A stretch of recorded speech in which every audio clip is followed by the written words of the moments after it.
Sir द्वारा suggested anatomy का पहला सवाल है विजुअल पाथवे। विजुअल पाथवे को पढ़ने से पहले हम विज़न के लिए जो स्ट्रक्चर है हमारा आइज़, उसके बारे में हम लोग जानेंगे। आइज़ जो है वो हमारे ऑर्बिट्स में प्रेजेंट है, फ्रंटल। और आइज़ एक सेंसरी ऑर्गन है। आप 11th के जब लास्ट चैप्टर था पहले, उसमें सेंसरी स्ट्रक्चर में पढ़ते थे। आपको पता ही होगा कि सेंसरी स्ट्रक्चर का काम होता है कि बाहर के एनवायरनमेंट में जो इन्फॉर्मेशन उनको डिटेक्ट करो और ब्रेन तक, सीएनएस तक, सेंट्रल नर्वस सिस्टम तक मैसेज को भेजो, सेंट्रल नर्वस सिस्टम तक इम्पल्स को भेजो, और वहाँ पे जा कर के उस चीज़ पे इम्प्लीमेंट होता है। जैसे अगर कोई चीज़ का सेंस होता है या स्मेल होता है, तो स्मेल रिसेप्टर्स प्रेजेंट होते हैं नाक में, जो मैसेज को भेज देते हैं ऑल्फैक्टरी लोब तक। तो यही काम, ये सब का काम क्या होता है? सेंसरी स्ट्रक्चर का डिटेक्ट करना। लेकिन इमेज को बनाता कौन है, इमेज को दिखाता कौन है, इमेज का मीनिंग्स कौन निकालता है? वो हमारा ब्रेन निकालता है।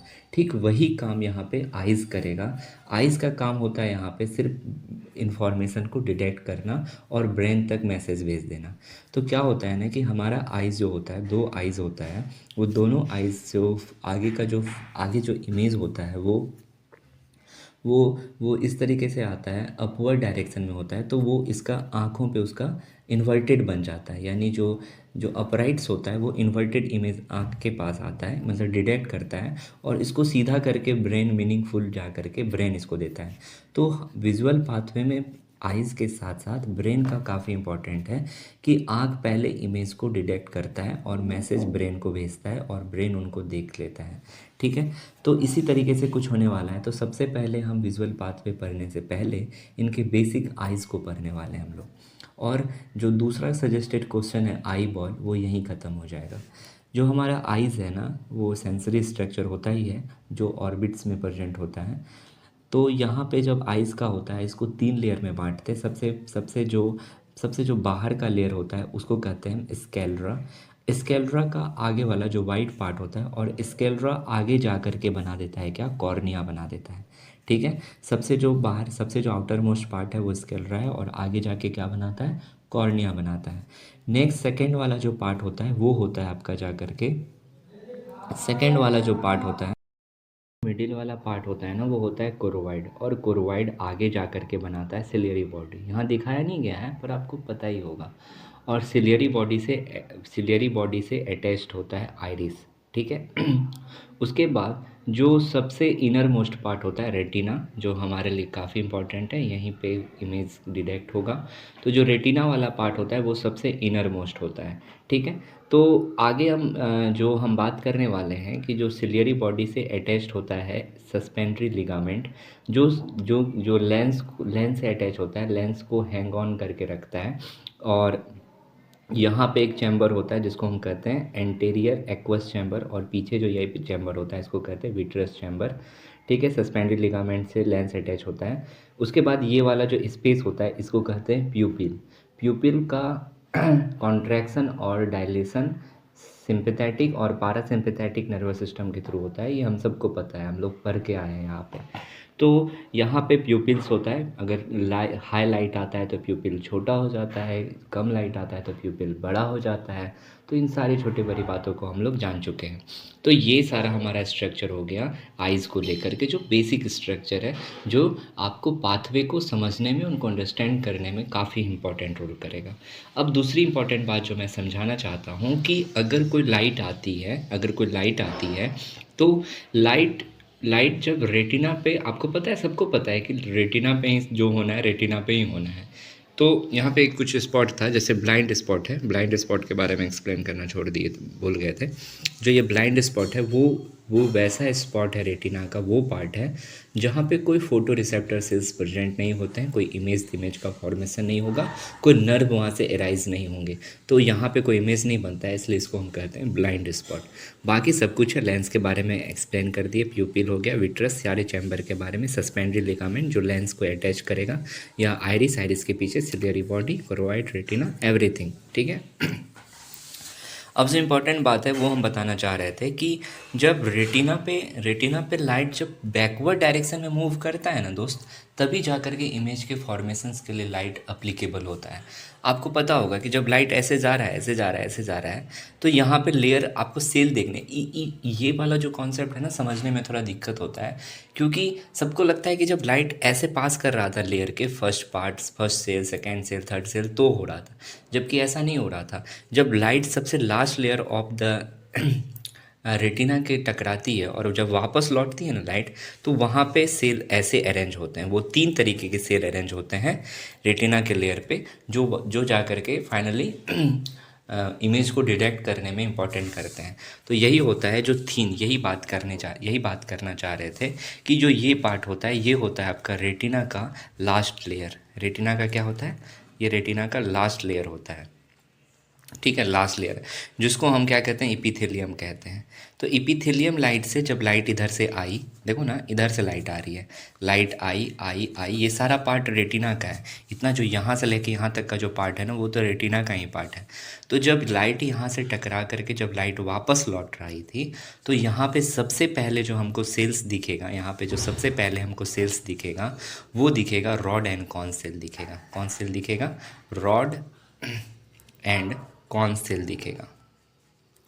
आपको पता है कि रॉड सेल्स का जो लाइट होता है, रॉड सेल्स जो होता है, वो लो लाइट इंटेंसिटी पे दिखता है, इसलिए इसका संख्या सबसे ज़्यादा होता है, 120 मिलियन होता है। कितना होता है? 120 मिलियन। और जो कॉन्स होता है, वो हाई लाइट इंटेंसिटी पे दिखता है, इसलिए इसका संख्या बहुत कम होता है, 6 मिलियन के बराबर होता है। तो यहाँ पे जो हम होता है, यहाँ 2 तरीके का सेल होता है, रॉड एंड कॉन सेल होता है, जो फोटो रिसेप्शंस में फोटो रिसेप्टर की तरह काम करता है। ये क्या करता है? जो लाइट आई, उस लाइट एनर्जी को कन्वर्ट कर देता है किसमें? इम्पल्स एनर्जी में, या इम्पल्स में कन्वर्ट कर देता है, that is the chemical energies में कन्वर्ट कर देता है। तो लाइट एनर्जीज को जो इम्पल्स में कन्वर्ट कर देता है, वो करने के लिए ये फोटो रिसेप्टर सेल्स होते हैं, रॉड एंड कॉन्स। यहाँ पे रॉड एंड कॉन्स के बाद यहाँ पे प्रेजेंट होता है बाइपोलर सेल्स। बाइपोलर सेल्स कह दो या बाइपोलर न्यूरॉन्स कह दो, हम सभी को पता है कि आँख के रेटिना में होता है बाइपोलर सेल, हमेशा रटते आते हैं हम लोग। तो वो यहीं पे होता है बाइपोलर सेल्स। बाइपोलर सेल्स किसे कहते हैं? जिसके एक डेंड्राइट्स और एक एक्सॉन हो। देखो, एक साइटोन है और एक डेंड्राइट्स है और एक एक्सॉन है, ठीक है। तो इससे तो डेंड्राइट्स के अलग अलग पार्ट निकल सकते हैं, पर मेन जो साइटोन से निकला है वो एक ही है ना, और एक ही साइटोन इधर है ना, एक ही एक्सॉन इधर है ना। तो ये कहलाते हैं बाइपोलर न्यूरॉन, जो आइज़ में प्रेजेंट होते हैं। वो क्या करते हैं? रॉड एंड कॉन्स से जो मिले इम्पल्सेस हैं, वो इनको कैच करते हैं और वो आगे पास कर देते हैं एक खास प्रकार के सेल को, जिसको हम कहते हैं गैंग्लियन सेल को। किसको पास करते हैं? गैंग्लियन सेल को पास कर देते हैं। तो यहाँ से इन्फॉर्मेशंस को गैंग्लियन सेल पास कर दिए, और गैंग्लियन सेल्स फिर क्या करते हैं? जब यहाँ पे क्या है? साइनेप्टिक नॉब के पास, साइनेप्टिक नॉब से गैंग्लियन से लिए और सारे इन्फॉर्मेशंस को as a optic nerve convert कर देते हैं, यानी सारा इन्फॉर्मेशन सारे गैंग्लियन सेल से ऑप्टिक नर्व में आ गया। अब देखो ना, एक इम्पॉर्टेंट बात मैं यहीं बताना चाहता हूँ कि हमारे आइज़ का दो पार्ट होता है, हम 2 साइड्स के देख सकते हैं। एक, जब आप जब आप देख रहे हो सामने, तो आप एक नोज़ वाले साइड से देख रहे हो, मतलब आपका आँख जब है ना, तो एक नोज़ वाले साइड को देख रहा है, और एक टेम्पोरल वाले साइड, टेम्पोरल किधर है बॉन? साइड वाले साइड, यानी साइड वाइज भी देख रहा है और सेंट्रल पे भी देख रहा है। तो जो सेंटर पे है वो नोज वाला साइड है, और जो साइड वाला साइड है उसको कहते हैं टेम्पोरल साइड। तो यहाँ पे भी नर्व भी 2 साइड से बढ़ के आएगा ना, तो आँख का वो हिस्सा जो जहाँ पे आप सेंटर वाला पार्ट है, तो वो वाला नर्व आएगा, और जो किनारे वाला पार्ट है वो कौन पार्ट आएगा? टेम्पोरल नर्व पार्ट आएगा, जो आपको समझने में इम्पॉर्टेंट होगा। तो यही आता है। अब यहाँ से इम्पोर्टेंस शुरू होता है, यहाँ तक समझ में आ गया, ऑप्टिक नर्व आता है। तो अब क्या होता है ना कि आपके आँख का जैसा बात कर रहे थे, तो कुछ नर्व नेजल साइड से, एन से हो गया नेजल जो बीच में साइड है, और ये वाला हो गया लेटरल साइड, लेटरल वाला साइड, जो आपको क्या कहते हैं हम? टेम्पोरल एंड होता है। तो टेम्पोरल साइड हो, और एक राइट आइज़ का है, ये राइट आइज़ का है, और ये लेफ्ट आइज़ का है। तो राइट आइज़ और लेफ्ट आइज़ में जो टेम्पोरल साइड वाला होता है, वहाँ से जो नर्व एराइज करता है, वो उसको कहते हैं टेम्पोरल नर्व फाइबर, और जो नोज़ वाले साइड से आता है उसको कहते हैं नेज़ल फाइबर। तो ये दोनों फाइबर एराइज होता है, और आँख से लेके अब ब्रेन तक जाने लग गया। आप देखो, इमेजिन करो ना कि हमको देखना है, ब्रेन में देखना है ना, नर्व को लेकर के ब्रेन में जाना है, वो ओसिपिटल लोब में जाना है, पीछे वाले लोब में जाना है। तो अब ये सारा लोब आँख से बाहर निकलता है और वो ब्रेन की तरफ मूव करना, दैट इज़ द पोस्टेरियर। आप सामने से खड़े हो किसी का, आँख से अब नर्व पीछे जा रहा है, 0.3 मिली सेकेंड में कोई भी इमेज को पीछे ऑसिपिटल लोब पे ट्रांसफ़र कर देता है। तो हम उस बहुत बारीकी वाली चीज़ पढ़ रहे हैं कि जब नर्व को लेके पीछे पोस्टेरियरली मूव करता है तो यहाँ पे दो तरीके का नर्व आता है। एक को कहते हैं, एक तो हो गया आपका नेज़ल नर्व फाइबर, एक आ गया nasal nerve fibre, nasal nerve fibre, एक हो गया नेज़ल नर्व फाइबर, और एक हो गया temporal nerve fibre, temporal nerve fibre, ये लिख रहे हैं। This is the temporal, red वाला है टेम्पोरल नर्व फाइबर और ब्लू वाला है नेज़ल नर्व फाइबर। जो नेज़ल वाले हिस्से से नर्व आया था, ये दोनों को अलग अलग है। तो ये दोनों मिल करके, टेम्पोरल नर्व फाइबर और नेज़ल नर्व फाइबर, ये दोनों नर्व फाइबर मिल करके आपस में यहाँ पे बाहर निकलता है। उसके बाद क्या होता है, जो ये वाला हिस्सा है ना, ये नेज़ल नर्व फाइबर का है। तो nasal nerve fibre pituitary gland के जस्ट एवर, पिट्यूटरी ग्लैंड के जस्ट एवर क्रॉस करता है। तो इम्पॉर्टेंट बात है, यहाँ पे देख रहे हैं आप कि नेज़ल नर्व फाइबर क्रॉस कर रहा है, ना कि टेम्पोरल नर्व फाइबर। यहाँ पे कौन कर रहा है, नेज़ल नर्व फाइबर क्रॉस कर रहा है। तो नेज़ल नर्व फाइबर आपस में एक दूसरे को क्रॉस आउट करते हैं, एक दूसरे को क्रॉस करते हैं और यहीं पे स्ट्रक्चर बनाते हैं। जो यहाँ पे स्ट्रक्चर बनता है उसको हम कहते हैं ऑप्टिक काइज़मा। क्या कहते हैं, ऑप्टिक काइज़मा। क्या कहलाता है, ऑप्टिक काइज़मा कहलाता है। तो ऑप्टिक काइज़मा कौन कर रहे हैं, नेज़ल नर्व फाइबर। और इधर से ऑप्टिक नर्व फाइबर फिर आ गया। यहाँ पे अभी क्या था, इसको कहते थे ऑप्टिक नर्व। और आपको पता है ना, ऑप्टिक नर्व जो होता है क्रेनियल नर्व का सेकेंड क्रेनियल नर्व होता है। ये हो गया ऑप्टिक नर्व। और यहाँ पे बनाए ऑप्टिक काइज़मा, कौन बनाए, नेज़ल नर्व फाइबर, जो नाक वाले साइड से नर्व आए थे, नेज़ल नर्व फाइबर। उसके बाद क्या हुआ, ये वाला हिस्सा जो आता है आगे चल के क्या होता है कि आगे चल करके ये half of the nasal fibre, देखो एक nasal fibre, half of the nasal fibre and half of the temporal fibre, ये दोनों मिल करके, फिर वापस इधर टेम्पोरल फाइबर आ गया था। तो ये दोनों मिल करके आपस में मिल करके बनाते हैं ऑप्टिक ट्रैक्ट। क्या बनाते हैं, ऑप्टिक ट्रैक्ट। ठीक है, ऑप्टिक ट्रैक्ट का फॉर्मेशन करते हैं। तो ऑप्टिक ट्रैक्ट में कौन आ गया, देखो एक आ गया हाफ नेज़ल फाइबर और हाफ आ गया कौन, temporal fibre, temporal nerve fibre. तो ये दोनों मिलके क्या बनाए, ऑप्टिक ट्रैक्ट बनाए। फिर क्या होता है ऑप्टिक ट्रैक्ट, जब थैलेमस वाला पार्ट आता है तो थैलेमस वाले पार्ट पे साइनेप्सिस होता है। जो थैलेमस के पास जो न्यूरॉन्स होता है, साइनेप्सिस आप समझ, साइनेप्स होता है जो न्यूरॉन का लास्ट वाला पार्ट होता है, साइनेप्टिक होता है ना, साइनेप्स होता है ना, तो वहाँ पे इसके इन्फॉर्मेशन को इधर ट्रांसफ़र होता है। तो यहाँ साइनेप्स होता है और इस वाले पार्ट को जो हम कहते हैं उसको कहते हैं लैटरल जेनिक्यूलेट।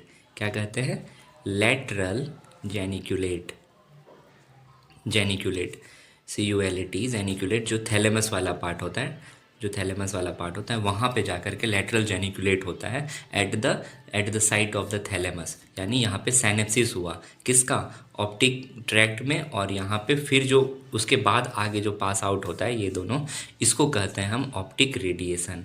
इसको क्या कहते हैं हम, ऑप्टिक रेडिएशन कहते हैं, ऑप्टिक रेडिएशन। और ये ऑप्टिक रेडिएशन लेकर के ब्रेन के पीछे वाले पार्ट पे यानी सेरिब्रल कॉर्टेक्स पे चले जाती है। सेरिब्रल कॉर्टेक्स के पीछे वाले ऑसिपिटल लोब में विजुअल कॉर्टेक्स पे चले जाता है। कहाँ पे चले जाता है, विजुअल कॉर्टेक्स पे चले जाता है, जहाँ पे कोई भी हमको इमेज दिख जाती है। तो ये था ओवरऑल, क्या था, विजुअल पाथवे, जो हम यहाँ से लेकर के शुरू से लेकर एक्सप्लेन किए लास्ट तक। उसके बाद लास्ट में हम देखते हैं कि क्या क्या हुआ एक्चुअली में हुआ कि लाइट रे जब आया कॉर्निया से टकराया सबसे बाहर, फिर वो लेंस पे गया, लेंस से होकर रेटिना पे गया, रेटिना पे प्रेजेंट था रॉड एंड कॉन सेल जो फोटो रिसेप्टर सेल्स थे। रॉड की संख्या बहुत ज़्यादा थी, 120 मिलियन, जो लो लाइट इंटेंसिटी पे काम करता है, और कॉन्स की संख्या बहुत कम, 6 मिलियन थी, जो हाई लाइट इंटेंसिटी पे काम करता है। ये क्या करता है, लाइट एनर्जी को कन्वर्ट कर देता है नर्व इम्पल्सेस में। ये नर्व इम्पल्सेस बाइपोलर सेल्स या बाइपोलर न्यूरॉन्स के ट्रांसफर होते हैं गैंग्लियन सेल्स में, और गैंग्लियन सेल्स के बाद ऑप्टिक नर्व होके आँख से मतलब आँख से अब निकल जाते हैं ऑर्बिट से, यानी जो ऑर्बिट्स होते हैं आई ऑर्बिट्स उनसे बाहर निकल के अब वो ब्रेन की तरफ मूव करते हैं। यहाँ पे ऑप्टिक नर्व में टेम्पोरल और नेजल नर्व दोनों का कॉम्बिनेशन था, दोनों मिक्स था। लेकिन ऑप्टिक काइज़मा कौन बनाया था? नेजल नर्व बनाया था, जैसा कि हम पहले भी आपको पीछे बता चुके हैं। कहाँ पे बनाया था? प्यूटिटरी ग्लैंड के एबव बनाया था, जस्ट ऊपर प्यूटिटरी ग्लैंड के। फिर ऑप्टिक काइज़मा जो क्रॉस होता है उसको काइज़मा कहते हैं, हम पहले भी कई बार पढ़ चुके हैं हम लोग, ठीक है। तो ऑप्टिक काइज़मा के बाद ऑप्टिक ट्रैक्ट बनाया था। क्या हुआ था? जो ऑप्टिक जो टेम्पोरल वाला नहीं क्रॉस किया था वो साइड साइड से आ गया था, तो एक यानी हाफ टेम्पोरल नर्व फाइबर और हाफ जो था नेजल नर्व फाइबर, ये दोनों मिलके बनाया क्या? ऑप्टिक ट्रैक्ट बनाया। फिर वो जाकर लेटरल जेनिकुलेट पे सिनेप्सिस हुआ, लेटरल जेनिकुलेट हुआ थैलेमस वाले पार्ट पे। फिर ऑप्टिक रेडिएशन करते हुए ये जो ब्रेन का पीछे वाला पार्ट होता है, ये वाला जो पार्ट होता है that is the visual cortex, occipital lobe का पार्ट होता है, वहाँ पे जाके हमको वो इमेज दिख जाती है। तो ये था ओवरऑल हमारा किसको लेकर के? विजुअल पाथवे को, जो हमको यही पाथवे याद रखना है एक लाइन से टॉप टू बॉटम। तो हम लोग यहाँ पे 2 क्वेश्चन को सॉल्व कर लेते हैं, एक विजुअल पाथवे वाला और हम लोग एक आई बॉल वाला, इस दोनों को हम कर लेते हैं। अब नेक्स्ट पे बात करते हैं। जो हमारा नेक्स्ट सवाल है ना, वो ग्लूटियल के बारे में है। जो ग्लूटियल रीजन होता है, ग्लूटियल रीजन जो होता है वो area of the body commonly refer to as the buttock एक्स क्यों लगा दिया पता नहीं, बटक कहलाता है। It is the made up of the 3 muscle, यानी ग्लूटियल रीजन जो होता है वो बटक वाला रीजन होता है और ये तीन तरीके के मसल का बना होता है। और पहले से कुछ डायग्राम को देखते हैं, देखो अच्छा नहीं है पर समझने के लिए सफिशिएंट है। ये वाला जो पार्ट होता है ऊपर वाला पार्ट, इसको कहते हैं सैक्रम, नीचे बनता है कॉक्सी, ये वाला जाता है इलियक क्रस्ट और ये बनता है इलियक बोन। यहाँ पे आता है ग्रेटर ट्रॉकिएंटर, यहाँ बनता है प्यूबिक सिम्फाइसिस, ये आ गया फीमर का बोन, फीमर का ये हो गया greater trochanter, that is the upper part of femur. यहाँ जैसा कि बात कर रहे थे ग्रेटर ट्रॉकिएंटर, यहाँ पे आता है प्यूबिक्स बोन यहाँ पे, और ये आता है कॉक्सियल इलियक क्रस्ट, ये बेसिक बात है। और नीचे वाला जो पार्ट होता है, ये वाला जो बोन होता है वो होता है एस्चियम। फिर से बताते हैं, ये ग्रेटर ट्रॉकिएंटर है, ये प्यूबिस है, ये आपका सैक्रम है, ये कॉक्सी है, ये इलियक है और ये लिक्रस्ट है। So that is the different type of muscles, ऐसे आपको देखने को मिलता है। उसके बाद अगर हम बात करें 3 टाइप के जो मसल है, सबसे पहला होता है ग्लूटियल मैक्सिमस। ग्लूटियल मसल का सबसे लार्जेस्ट मसल होता है, ये सुपरफिशियल होता है, सबसे बाहर होता है। इसका ओरिजिन इलियक क्रस्ट, सैक्रम और कॉक्सी, समझ रहे हो, 3 पार्ट को जोड़ रहा है, 3 बॉन वाले हिस्से को, इलियक क्रस्ट को, सैक्रम को और कॉक्सी को। और ओरिजिन मतलब वहाँ से निकलता है, और इंसर्शन होता है अपर फीमर को। यानी आप बताओ कहाँ पे बोल रहा है? इलियक क्रस्ट, इलियम और सैक्रल, कॉक्सी और इलियक, सैक्रल, कॉक्सी और इलियक क्रस्ट। तो यहाँ सैक्रल, देखो यहाँ पे आ गया सैक्रम, कॉक्सियल, यहाँ से लेकर के इन सभी जगह से ओरिजिन होता है इन मसल का, और ये जाता है अपर पार्ट ऑफ फीमर यहाँ पे। तो सबसे ज़्यादा एरिया कवर किया है ना, देखो ना, सबसे ज़्यादा एरिया सैक्रम, कॉक्सियल और इलियक क्रस्ट, यहाँ से ओरिजिनेट होता है मसल, और इसका इंसर्शन होता है अपर फीमर तक। तो एक्चुअली सबसे बड़ा पार्ट का हो गया ना ये, ठीक है ना, तो आप देख रहे हो गया। और अपर फीमर तक इसका इंसर्शन था। इसका एक्शन क्या होता है? हिप के एक्सटेंशन में, extension rotation of the hip में, हिप के एबडक्शन में, एबडक्शन यानी दूर ले जाने में हिप को, जैसे वॉकिंग, रनिंग, क्लिम्प स्टेयर यानी सीढ़ियों पे चढ़ने, इस सभी में ग्लूटियल मैक्सिमस का बहुत इंपॉर्टेंट रोल है। तो हमने क्या सीखा? ग्लूटियस मैक्सिमस हमारे बॉडी का, ग्लूटियल का सबसे लार्जेस्ट मसल्स होता है। उसके साथ साथ इसका ये सुपरफिशियल सबसे ऊपर होता है, ये इलियक क्रस्ट, सैक्रम और कॉक्सी से निकलता है और अपर पार्ट ऑफ फीमर में जाके इंसर्ट हो जाता है। ये सारे इसका काम है।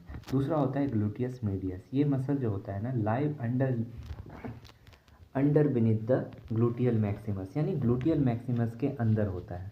इसका origin upper lateral surface of ilium, और इंसर्जन जो होता है, ओरिजिन और इंसर्शन जो होता है मसल का, वो lateral surface of the greater trochanter होता है। यानी इलियक के जो लेटरल सरफेस हैं, यानी जो ये लेटरल सरफेस हैं, यहाँ से होता है, लेटरल सरफेस से इलियक के होता है, और ग्रेटर ट्रॉकिएंटर के अपर सरफेस पे, है ना, ग्रेटर ट्रॉकिएंटर के अपर सरफेस पे यहाँ पे होता है, यानी यहाँ से ओरिजिन होता है इसके। और ये किसके होता है? ग्लूटियस मैक्सिमस के अंदर होता है, ठीक है। और इनका इलियक बोन के लेटरल सरफेस से और यहाँ के अपर ग्लूटियल ये होता है ना ग्रेटर ट्रॉकिएंटर, ठीक है ना। तो ये जो ग्रेटर ट्रॉकिएंटर होता है उसके अपर सरफेस पे जा कर के यहाँ से आता है, और ये ग्लूटियस मैक्सिमस के अंदर होता है। कौन?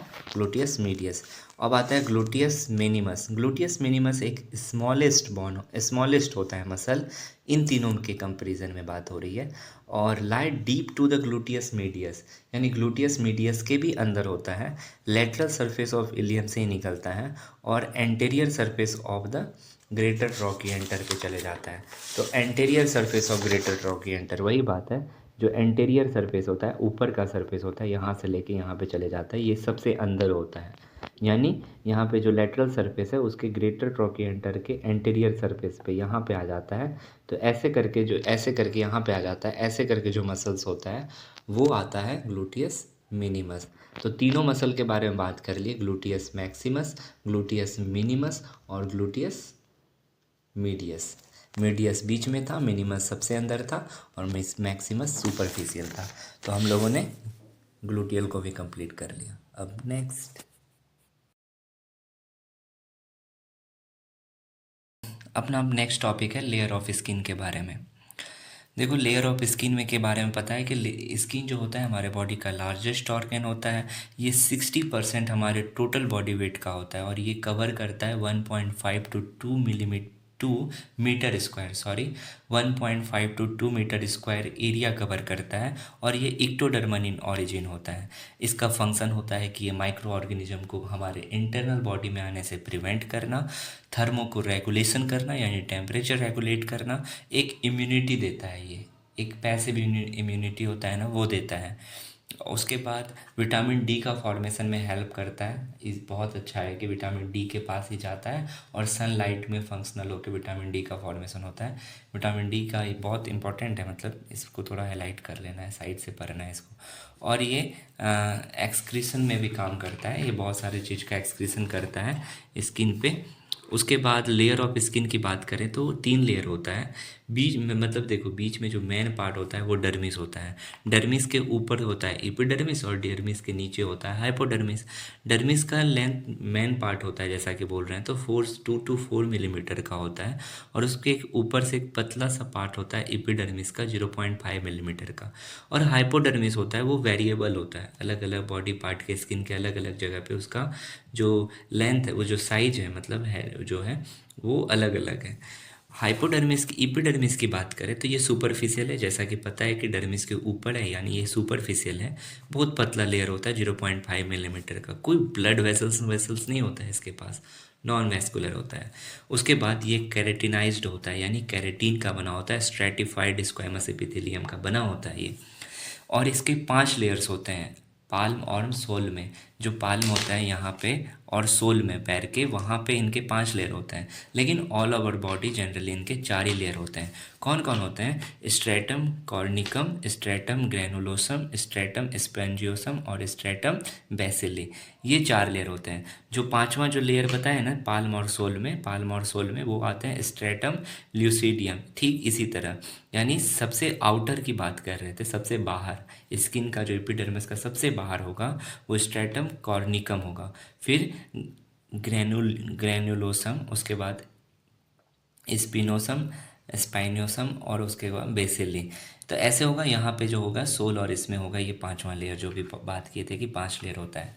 नेक्स्ट इंपॉर्टेंट बात आता है कि जो जो स्ट्रेटम बेसिले हैं उनके पास डिफरेंट डिफरेंट टाइप के सेल पाए जाते हैं। 3 तरीके के स्पेशल सेल होते हैं। जैसे आता है, एक सेल होता है कैरोटिनोसाइट सेल, जो फाइब्रस कैरोटीन का फॉर्मेशन करता है, जो एकदम हार्ड पार्ट दे देता है स्किन पे। एक आता है मेलेनोसाइट मेलानिन प्रोड्यूस करता है। अगर मेलानिन का अमाउंट जितना ज़्यादा होता है उसका स्किन उतना ही डार्क कलर का होता है।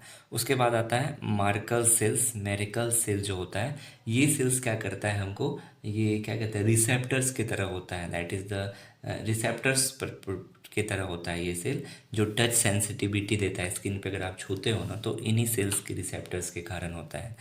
उसके बाद नेक्स्ट आता है, अब देखो इपिडर्मिस के बाद का जो बीच वाला पार्ट था हमको डर्मिस पढ़ना था। तो जनरली इपिडर्मिस इपिडर्मिस का जो पार्ट है वो डर्मिस, उसके नीचे डर्मिस होता है। तो डर्मिस के नीचे एक पार्ट होता है, डर्मिस का एक जो फिंगर लाइक प्रोजेक्शन, एक सेल फिंगर लाइक स्ट्रक्चर होता है जिसको कहते हैं डर्मल पेपिल्या पेपिल्ले। ये डर्मल पेपिल्ले क्या करता है, ये हाइपोडर्मिस से कनेक्ट करता है। तो stratum basale attach to the dermis, तो फिंगर लाइक प्रोजेक्शन पे जिसको कहते हैं डर्मल पेपिल्ले। तो यहाँ से स्किन से अटैच होता है बाय द डर्मल पेपिल्ले। ठीक है, नेक्स्ट बात करते हैं। नेक्स्ट जो लेयर था डर्मिस का, जो डर्मिस होता है ना वो टफ एंड इलास्टिक नेचर का होता है। कनेक्टिव टिश्यू, कोलाजन और इलास्टिक फाइबर से भरपूर रूप से होता है। इन्हीं में ब्लड वेसल आएगा। तो आप देख रहे होते इपिडर्मिस नॉन वेस्कुलर था पर डर्मिस वेस्कुलर हो गया यार। उसके बाद यहाँ पे लिम्फ नोड, स्वेट ग्लैंड और उनके साथ सेबेसियस ग्लैंड होते हैं जो ऑयल सिक्रीट करते हैं।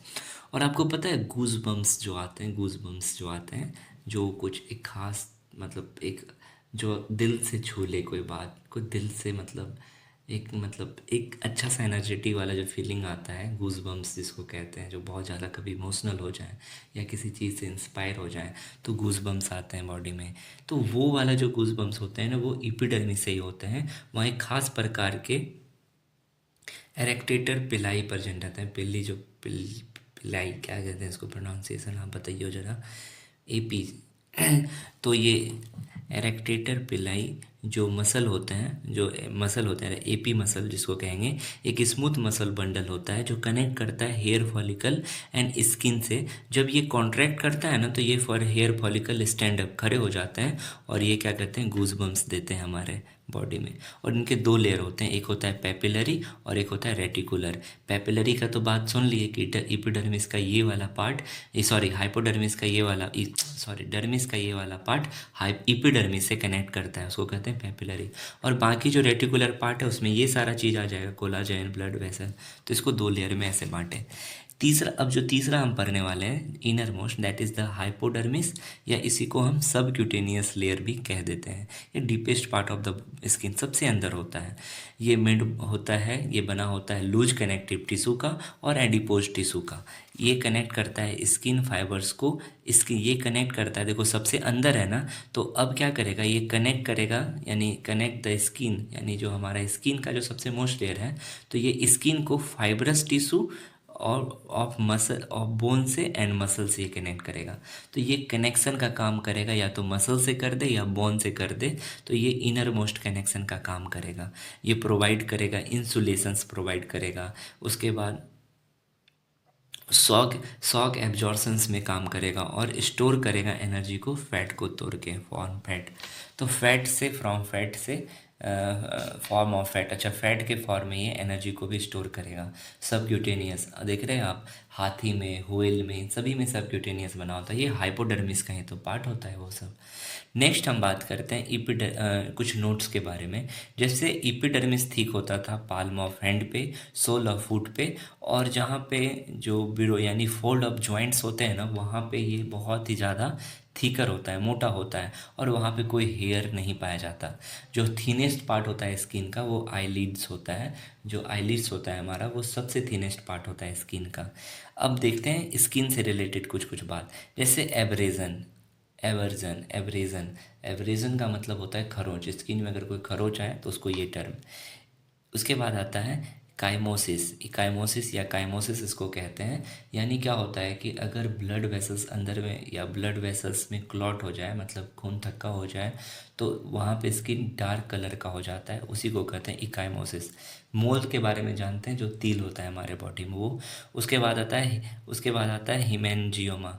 उसके बाद क्या आता है, हिमेंजियोमा होता है। यानी ये एक तरह का बेनाइन वेस्कुलर ट्यूमर है, उसको कहते हैं हिमेंजियोमा। IOMA आ गया ना, तो ये ट्यूमर को इंडिकेट करता है।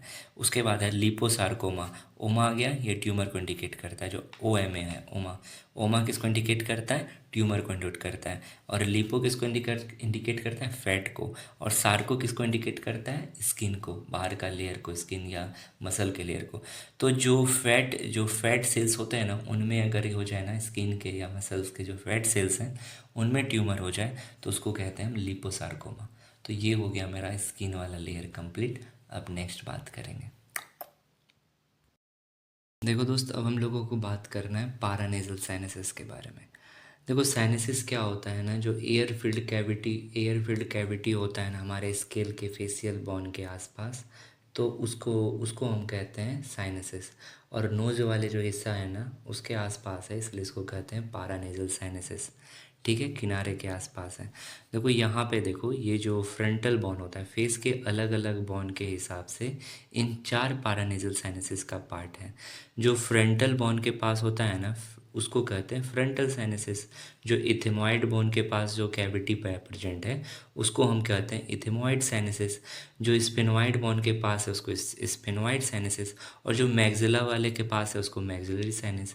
यानी the cavity which are present at the maxilla bone of the face is called as the maxillary sinuses.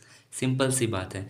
4 sinuses, चारों साइनसिस का नाम उनके बॉन के अकॉर्डिंग है, बॉन के लोकेशन के अकॉर्डिंग है। तो 4 तरह का साइनसिस हम लोग को पढ़ना है। तो पारानेजल साइनसिस, यही साइनसिस के बारे में पढ़ना है। जो पारानेजल साइनसिस एक ग्रुप है साइनसिस का, 4 पेयर्ड। और पेयर्ड है ना, एक साइड इधर एक साइड इधर है, तो पेयर्ड है। और एयर फील्ड स्पेस होता है जो अराउंड द नेजल कैविटी के पास होता है। तो यही 4 साइनसिस होता है। तो इसके फंक्शंस क्या होते हैं, देखो फंक्शंस इसका है कि lightning of the weight of the head. ये ना सबसे पहले अपने सर के भार को कम करता है, यानी हेड के भार को कम करता है। दूसरा, ह्यूमिडिफिकेशन करता है, उसको ठंडा करता है। जो बाहर का जो इनहेल एयर होता है ना उसको ह्यूमिडिफाई करता है। उसके बाद इंक्रीज करता है रेजोनेंस ऑफ द वॉइस को। अब देखो, कोई अगर गुनगुना भूल भुलैया वाला रास्ता होता है तो वहाँ पे उनको क्या मिलता है, रेजोनेंस मिलता है। जैसे कू और आवाज़ गूंजता है तो रेजोनेंस मिला उसको। That's is the resonance of the voice कौन देता है, यही पारानेजल साइनसिस देता है। और अभी जो भूल भुलैया वाली बात बोले ना, यही सपोर्ट करता है उसके immune defence of nasal cavity में। कोई भी जो बैक्टीरिया सब है ना वो अंदर ही फंस के मर जाता है। तो ये इम्यून डिफेंस को भी करता है। और आपको पता है कि इससे बहुत सारा किसी को साइनसिस होता है, जिसके लिए एक टर्म यूज होता है साइनोसाइटिस, जिसमें इन्फ्लामेशन हो जाए, फीवर हो जाए, हेडेक हो जाए, अलग अलग कंडीशन से रनिन हो जाए, रिनोरिया, ये सब कंडीशन जब जनरेट हो जाता है तो वो साइनस के इन्फ्लामेशन के कारण होता है। तो हम लोगों ने पारानेजल साइनसिस को कंप्लीट किया। अभी थोड़ी देर पहले ही हमने ऑप्टिक नर्व को तो पढ़ लिए थे। ऑप्टिक नर्व के बारे में जो सेकेंड क्रेनियल नर्व होता है, वो 12 पेयर ऑफ क्रेनियल नर्व में सेकेंड पेयर जो होता है वो ऑप्टिक नर्व के बारे में भी जब जब ये हम पाथवे पढ़ रहे थे, विजुअल पाथवे, उसके बारे में ही हम लोग इसके बारे में पढ़ चुके थे। अब हम बात करते हैं ऑल्फैक्टरी नर्व के बारे में। जो ऑल्फैक्टरी नर्व है वो फर्स्ट क्रेनियल नर्व होता है जो स्मेल के लिए रिस्पॉन्सिबल होता है। तो देखो, जब कभी भी जो ये देखो नाक है, जब कभी भी कोई भी तरह का स्टिमुलाई, देखो जब नर्व ये सब बात करते हैं ना तो स्टिमुलाई हम टर्म यूज करते हैं, स्टिमुलस टर्म यूज करते हैं। तो जब कोई भी स्टिमुलस जब आता है ना तो यहाँ पे ऑल्फैक्टरी इपिथेलियम होता है, वहाँ पे ऑल्फैक्टरी न्यूरॉन्स पाया जाता है। वो उसके रिसेप्टर्स होते हैं अलग अलग, उनसे बाइंड करता है और फिर ये ब्रेन तक जाता है जो हमको स्मेल देता है। तो यही एक पार्ट होता है जहाँ पे एक्सचेंज होता है, उसके बारे में बात करते हैं। यहाँ पे ऑल्फैक्टरी इपिथेलियम पाया जाता है। तो जब भी कोई भी चीज़ स्मेल करते हैं तो यहाँ पे ऑल्फैक्टरी इपिथेलियम के पास आ जाता है। ठीक है, यहाँ पे म्यूकस स्नेक सेल होते हैं जो उसको म्यूकस सिक्रीट करते हैं उस पर जो भी स्टिमुलाई आता है। और यहाँ पे अलग अलग तरह के ऑल्फैक्टरी न्यूरॉन्स पाए जाते हैं, लगभग 400 तरह के। यानी अलग तरह के स्मेल के लिए, अलग अलग स्मेल के लिए अलग अलग तरह के यहाँ पे ऑल्फैक्टरी न्यूरॉन्स पाए जाते हैं। तो 400 होते हैं, यानी 400 डिफरेंट तरह के स्मेल को हमारा ब्रेन, हम लोग उसको स्मेल कर सकते हैं, हमारा ब्रेन उसको रिकॉग्नाइज कर सकता है। तो यहाँ पे अलग अलग तरह के न्यूरॉन्स होते हैं। वो ये ऑल्फैक्टरी न्यूरॉन्स के जब ऑल्फैक्टरी सेल्स ही ऑल्फैक्टरी नर्व बनते हैं और फिर वो कहाँ पे चले जाते हैं, ऑल्फैक्टरी बल्ब में जाते हैं। फिर यहाँ से ऑल्फैक्टरी ट्रैक्ट से होते हुए वो चले जाते हैं कहाँ, टेम्पोरल, जो साइड वाला पार्ट होता है ना, टेम्पोरल पार्ट होता है, वहाँ पे होता है ऑल्फैक्टरी कॉर्टेक्स, यानी ऑल्फैक्टरी कॉर्टेक्स होता है। वहाँ पे जा कर के हमको स्मेल का पता चलता है, ये स्मेल है। तो यही इसका पाथवे है कि जब हम कोई भी चीज़ को इनहेल करते हैं तो ऑल्फैक्टरी एपिथेलियम के पास चले जाता है। वहाँ पे ऑल्फैक्टरी न्यूरॉन्स पाए जाते हैं, ये डिफरेंट टाइप के। उन ऑल्फैक्टरी न्यूरॉन से वो इनका बाइंडिंग होता है और फिर एक्शन पोटेंशियल जनरेट होता है, इम्पल्स जनरेट होता है और वो आगे एक्सॉन होकर के चले जाते हैं by the olfactory nerve. Olfactory nerve से ये घुस जाते हैं ऑल्फैक्टरी बल्ब में और फिर सारे ऑल्फैक्टरी यहाँ पे एकजुट होकर के बन जाता है कि ऑल्फैक्टरी ट्रैक्ट। अब ये ऑल्फैक्टरी ट्रैक्ट कहाँ चले जाता है? ऑल्फैक्टरी कॉर्टेक्स में चले जाता है। जो ऑल्फैक्टरी कॉर्टेक्स टेम्पोरल लोब का जो टेम्पोरल साइड होता है, कान के ऊपर वाला जो पार्ट बोन होता है, उससे याद करो तो उधर होता है टेम्पोरल लोब। तो टेम्पोरल लोब के इन्फीरियर साइड पे होता है ऑल्फैक्टरी कॉर्टेक्स, वहाँ पे चले जाता है और हमको स्मेल का पता चल पाता है। तो ये बहुत ज़्यादा कॉम्प्लेक्स है, लेकिन इसको एकदम सिंपलेस्ट में पढ़े हैं और ऐसे ही सिंपलेस्ट में जवाब भी देना है आने वाले एग्ज़ाम में। हमारे बॉडी का ना सबसे सबसे सबसे बड़ा कैविटी होता है एब्डोमिनल कैविटी। इस एब्डोमिनल कैविटी में बहुत सारा हमारा ऑर्गन पाया जाता है। तो उन ऑर्गन को अच्छे से आइडेंटिफाई करने के लिए, सुपरफिशियली आइडेंटिफाई करने के लिए उनको चार चार क्वाड्रेंट और 9 रीजन्स में बांटा गया है। जो चार क्वाड्रेंट्स हैं वो है right upper quadrant, left upper quadrant, right lower quadrant and left lower quadrant. ऐसे चार तरह के क्वाड्रेंट में बांटा गया है। जो राइट अपर क्वाड्रेंट में है वो है लीवर, स्टोमक, राइट किडनी, उसके साथ साथ यहाँ पे आपका गॉल ब्लैडर। उसके बाद लेफ्ट में आ गया लेफ्ट टिप ऑफ लीवर, उसके बाद आपका हो गया लेफ्ट किडनी, उसके बाद स्प्लीन। राइट लोअर में आ गया reproductive organ, appendix, ureter, right ureter और रिप्रोडक्टिव ऑर्गन, लेफ्ट यूरेटर। ये सब हो गया लेफ्ट वाले क्वाड्रेंट में। लेकिन जो अब इनके 9 रीजन्स में बांटते हैं ना, तो ये तो था क्वाड्रेंट, अब इसके 9 रीजन्स में बांटते हैं कुछ इस तरीके से। देखो इनका इनका जो बांटने का तरीका है, ये जो 9 तरह का जो रीजन्स बना है, इनको बनाने के लिए अलग अलग आपको लाइंस दिखते हैं, अलग अलग प्लेन दिखेंगे। इनके बारे में एक्सप्लेन करते हैं पहले। ये जो होते हैं वो राइट मिडिल क्लेविकुलर लाइन, हमारा जो क्लेविकल्स बोन है उनके बीचों बीच एक लाइन लेके माना गया है, इमेजिनरी लाइन लिए गए हैं, उसको कहते हैं हम क्या? Right middle clavicular. और वैसा ही राइट है तो वैसा ही कैसा होगा? Left middle clavicular. उसके बाद एक आता है ट्रांस पाइलोरिक प्लेन। पाइलोरिक वाला पार्ट आपको पता है कि जो स्टोमक वाला जो पार्ट होता है, ठीक है ना, तो पाइलोरिक वाला पार्ट होता है ना, आप देखे होगे, तो स्टोमक का सबसे ऊपर वाला पार्ट कहलाता है पाइलोरिक।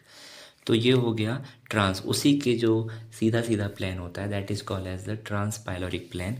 और एक आता है trans tubular plane, trans tubercular plane. ये ट्यूबरक्यूलर प्लेन जो होता है वो इलियक क्रिस्ट के बारे में, जो पेल्विक बोन होता है, पेल्विक जो नीचे में बोन्स होता है, इलियक क्रिस्ट होता है, वहाँ पे इलियक क्रिस्ट के जस्ट नीचे पे आता है ट्यूबरकल्स, जो ट्यूबरकल ऑफ इलियक। तो उसके सीधा में जो प्लेन होता है उसको कहते हैं ट्रांस ट्यूबरक्यूलर प्लेन कहते हैं। तो इस तरीके से हम इनको 9 पार्ट में बांट दिया। अब इनका नाम क्या क्या है? पहला जो नाम होता है ये होता है राइट साइड है तो राइट लिख देंगे। और ये वाला जो रीजन्स होता है वो कॉन्ड्रस यानी रिब्स के ऊपर पाया जाता है, तो इसको कहते हैं राइट हाई, नहीं सॉरी, मतलब रिब्स के नीचे पाया जाता है, मतलब रिब्स है ना, सॉरी, मतलब जो ऑर्गन रिब्स के नीचे पाया जाता है ना, तो उसको कहते हैं हाइपोकॉन्ड्रस। मतलब यहाँ पे जो इस वाले रीजन्स के जो ऑर्गन्स पाए जाएंगे ना, वो रिब्स के नीचे होंगे, रिब केज के नीचे होंगे। तो रिब के लिए टर्म यूज करते हैं कॉन्ड्रस। तो रिब के नीचे होने के कारण इसलिए इसको हाइपोकॉन्ड्रस टर्म यूज किया जाता है। तो ये राइट साइड है तो हाइपोकॉन्ड्रस रीजन कहलाएगा। और ये राइट साइड के हाइपोकॉन्ड्रस हैं तो उसी तरह ये होंगे लेफ्ट साइड के हाइपोकॉन्ड्रस। उसके बाद यहाँ पे आ जाता है राइट साइड का लंबर रीजन। आपको पता है वर्टिब्रल कॉलम में जो सर्वाइकल्स, उसके बाद थोरेसिक और लंबर, जो 5 लंबर होते हैं, तो लंबर वाले रीजन पे जो ऑर्गन्स पाए जाएंगे ना उसको कहेंगे राइट लंबर रीजन। और इधर हो जाएगा left lumbar region, left lumbar region, left lumbar region. उसके बाद ये रीजन होगा जो इलियक क्रस्ट, पेल्विक में जो इलियक बोन होता है नीचे में, वो इलियक बोन होता है। तो इलियक वाले एरिया में जो ऑर्गन्स होंगे तो उसके लिए टर्म यूज करते हैं इलियक रीजन, तो ये राइट साइड है तो राइट इलियक रीजन, और ये लेफ्ट साइड है तो लेफ्ट इलियक रीजन। ठीक है, समझ में आया। और ये देखो, ये स्टोमक जो होता है ना, स्टोमक, स्टोमक के लिए टर्म यूज करते हैं गैस्ट्रिक या गैस्ट्रा। तो गैस्ट्रिक टर्म स्टोमक के लिए होता है। स्टोमक के जो ऊपर जो ऑर्गन्स पाए जाते हैं ना, उसको कहते हैं हम ईपी गैस्ट्रिक। क्या कहते हैं? उस रीजन को दे दिए ईपी गैस्ट्रिक रीजन, यानी जो स्टोमक के ऊपर वाला रीजन है। और और ये इसको कहते हैं जहाँ से अम्बिलिकल कॉर्ड निकलता था, जहाँ नाभि है, तो इसको कह दिए अम्बिलिकल रीजन। और इसके नीचे जो हो गया वो गैस्ट्रिक के नीचे हो गया है, तो इसको कह देते हैं हाइपोगैस्ट्रिक रीजन। तो देखो, सब कुछ एक्सप्लेन किए, कुछ भी ऐसा नहीं है कि हम सीधा लिख दिए हैं। सबसे पहले इसको 9 रीजन्स में क्यों बांटे? क्योंकि सब क्लेविकुलर लाइंस को 2 पार्ट में, राइट सब क्लेविकुलर और लेफ्ट सब क्लेविकुलर्स, तो वहाँ से इसको बांट दिए मिडिल क्लेविकुलर प्लेन लाइंस में। उसके बाद एक बांटा पाइलोरिक वाले रीजन पे, जो स्टोमक का जो पाइलोरिक वाला पार्ट होता है, ऊपर वाला पार्ट, उसके सीधा सीधा प्लेन होता है, तो उसको कहते हैं ट्रांसपाइलोरिक। और जो इलियक क्रिस्ट के जो नीचे होता है उसको कहते हैं ट्रांस ट्यूबरक्यूलर प्लेन। तो इस तरीके से 9 पार्ट बना। कॉन्ड्रिक के नीचे है तो हाइपोकॉन्ड्रिक, उसके बाद लंबर वाले रीजन पे हो तो लंबर वाला, और इलियक वाले रीजन पे जो ऑर्गन होता है उसको इलियक रीजन में बांट दिए। इधर उसी तरह लेफ्ट राइट कर दिए, और स्टोमक के ऊपर वाले को ईपीगैस्ट्रिक, स्टोमक के नीचे वाले को हाइपोगैस्ट्रिक, और जहाँ से अम्बिलिकल कॉर्ड या जो हमारा नाभि है उसको अम्बिलिकल रीजन कहते हैं। अब इन ऑर्गन्स पे अलग अलग चीज़ पाया जाता है। जैसे राइट हाइपोकॉन्ड्रिक रीजन पर राइट किडनी हो गया, राइट एड्रिनल ग्लैंड हो गया, लीवर हो गया, स्टोमक हो गया, गॉल ब्लैडर हो गया। उसी तरह लेफ्ट साइड पे आ गया आपका जा करके टिप ऑफ लीवर हो गया, उसके बाद लेफ्ट किडनी हो गया, लेफ्ट एड्रिनल ग्लैंड हो गया, उसके बाद स्टोमक का लेफ्ट वाला पार्ट कुछ हो गया। उसके बाद यहाँ पे आ जाओ एसेंडिंग, यहाँ पे आपका एसेंडिंग कॉलम हो गया जो राइट लंबर वाले रीजन पे है। एसेंडिंग कॉलम हो गया, राइट किडनी का कुछ पार्ट है, कुछ एड्रिनल ग्लैंड का पार्ट है, तो ये सब हो गया। यहाँ पे आपका लेफ्ट किडनी, उसके बाद डिसेंडिंग कॉलम है, ऐसे एसेंडिंग कॉलम था तो इधर ट्रांसवर्स नहीं है, यहाँ डिसेंडिंग कॉलम है।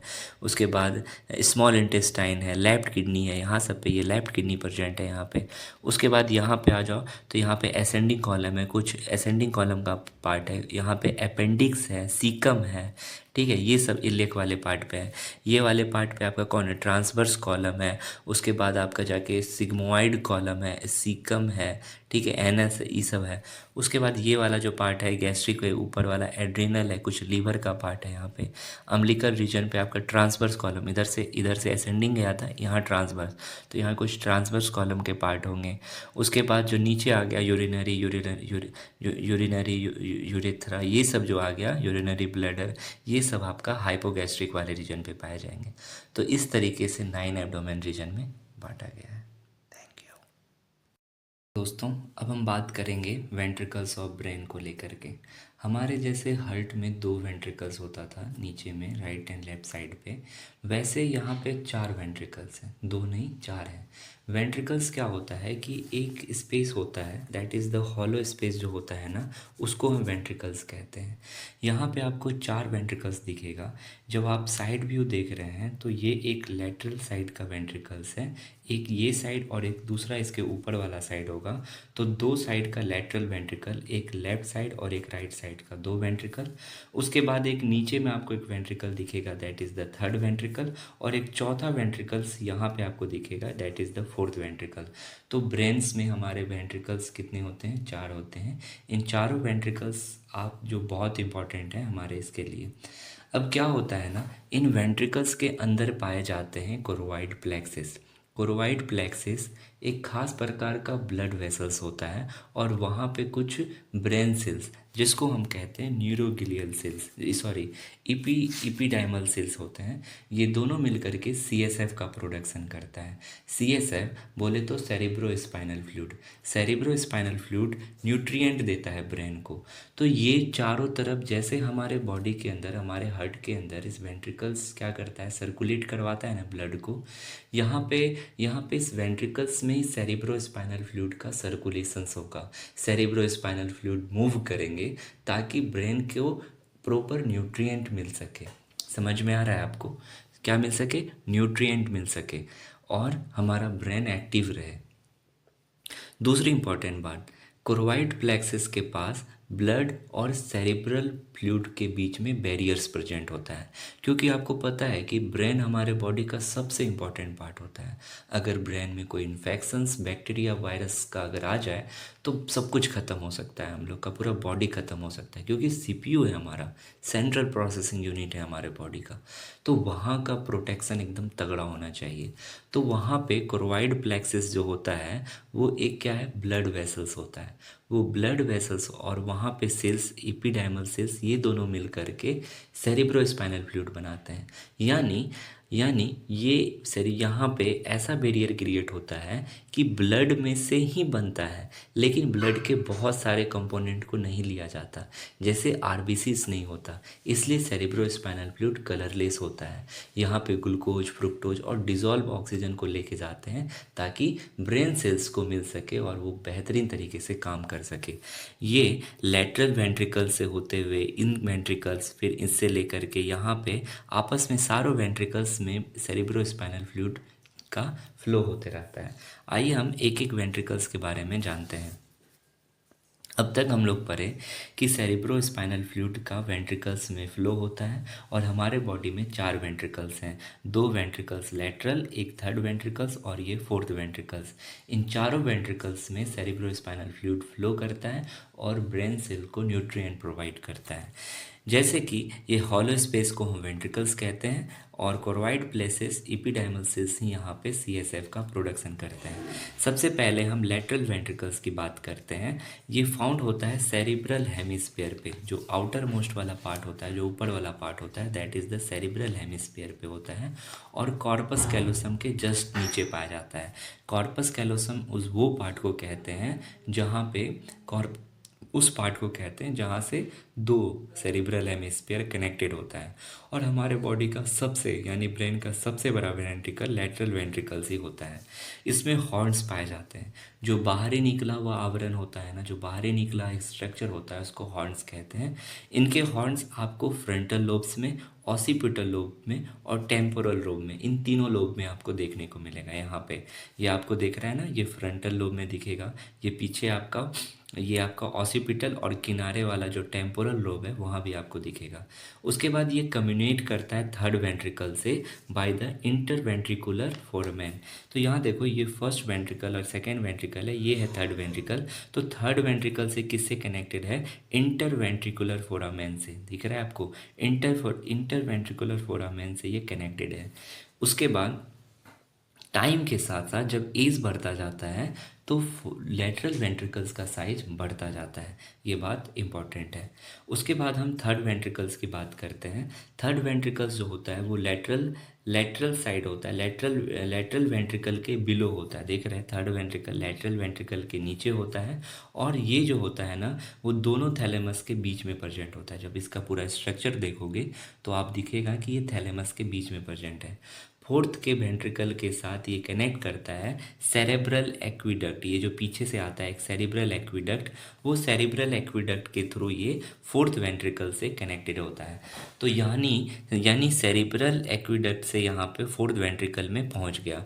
फोर्थ वेंट्रिकल्स जो होता है वो डायमंड शेप का होता है और वो थर्ड वेंट्रिकल्स के नीचे होता है। दिख रहा है, थर्ड वेंट्रिकल्स के नीचे होता है और ये प्रेजेंट होता है सेरिबेलम एंड पॉन्स के।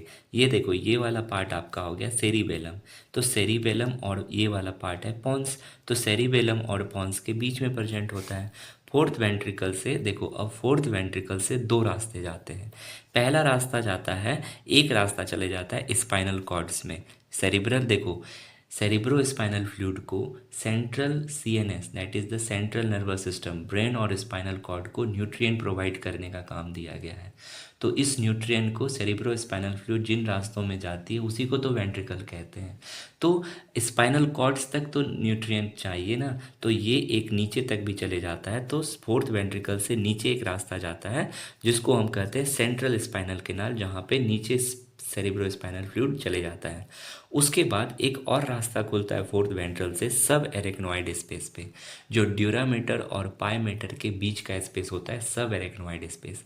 इन सब एरेक्नोइड स्पेस में जो एक्स्ट्रा सेरिब्रोस्पाइनल फ्लूइड है वहाँ पे चले जाता है और जो ब्लड जो ब्लड बनाया था सीएसएफ को, यानी कोरोइड प्लेक्सिस तो एक ब्लड वेसल्स का ही तो पार्ट है, तो वापस से ये ब्लड में चले जाता है। क्योंकि अगर ब्रेन में सेरिब्रो स्पाइनल फ्लूइड की मात्रा बढ़ जाती है तो उसको कहते हैं हाइड्रोसिफेलस, जो बहुत बेकार एक हार्म कंडीशन है ब्रेन का, अगर सेरिब्रो स्पाइनल फ्लूइड ब्रेन में बढ़ जाती है। इसलिए ये सब एरेक्नोइड स्पेस में चले जाता है, जहाँ से वो रीएब्जॉर्ब कर लिया जाता है ब्लड के थ्रू। तो आपने चारों वेंट्रिकल के बारे में पढ़ा, जिसमें आपने बस ये जाना कि वेंट्रिकल एक हॉलो स्पेस होता है, जहाँ पे कोरोइड प्लेक्सिस के द्वारा, एपिडेमल सेल्स के द्वारा सेरिब्रो स्पाइनल फ्लूइड बनाया जाता है और पूरे बॉडी में वो फ्लो होता है। पूरे ब्रेन में वो फ्लो करा जाता है, क्योंकि वो न्यूट्रिएंट प्रोवाइड करता है किसको, ब्रेन सेल्स को। तो इस तरीके से सेरिब्रो स्पाइनल फ्लूइड बनाने में ब्रेन और सीएसएफ के बीच में एक खास प्रकार का बैरियर होता है। वो बैरियर इम्पॉर्टेंट है क्योंकि बहुत सारे माइक्रो ऑर्गेनिजम्स हैं जिनके कारण ब्रेन को हार्म पहुंच सकता है। आरबीसीज नहीं जाता, जिसके कारण सीएसएफ का कलर वाइट होता है। और यहाँ से देखो, ये 4 वेंट्रिकल में ये सबसे बड़ा वेंट्रिकल है। इसके बारे में ये समय के साथ, एज के साथ इसका साइज बढ़ता जाता है।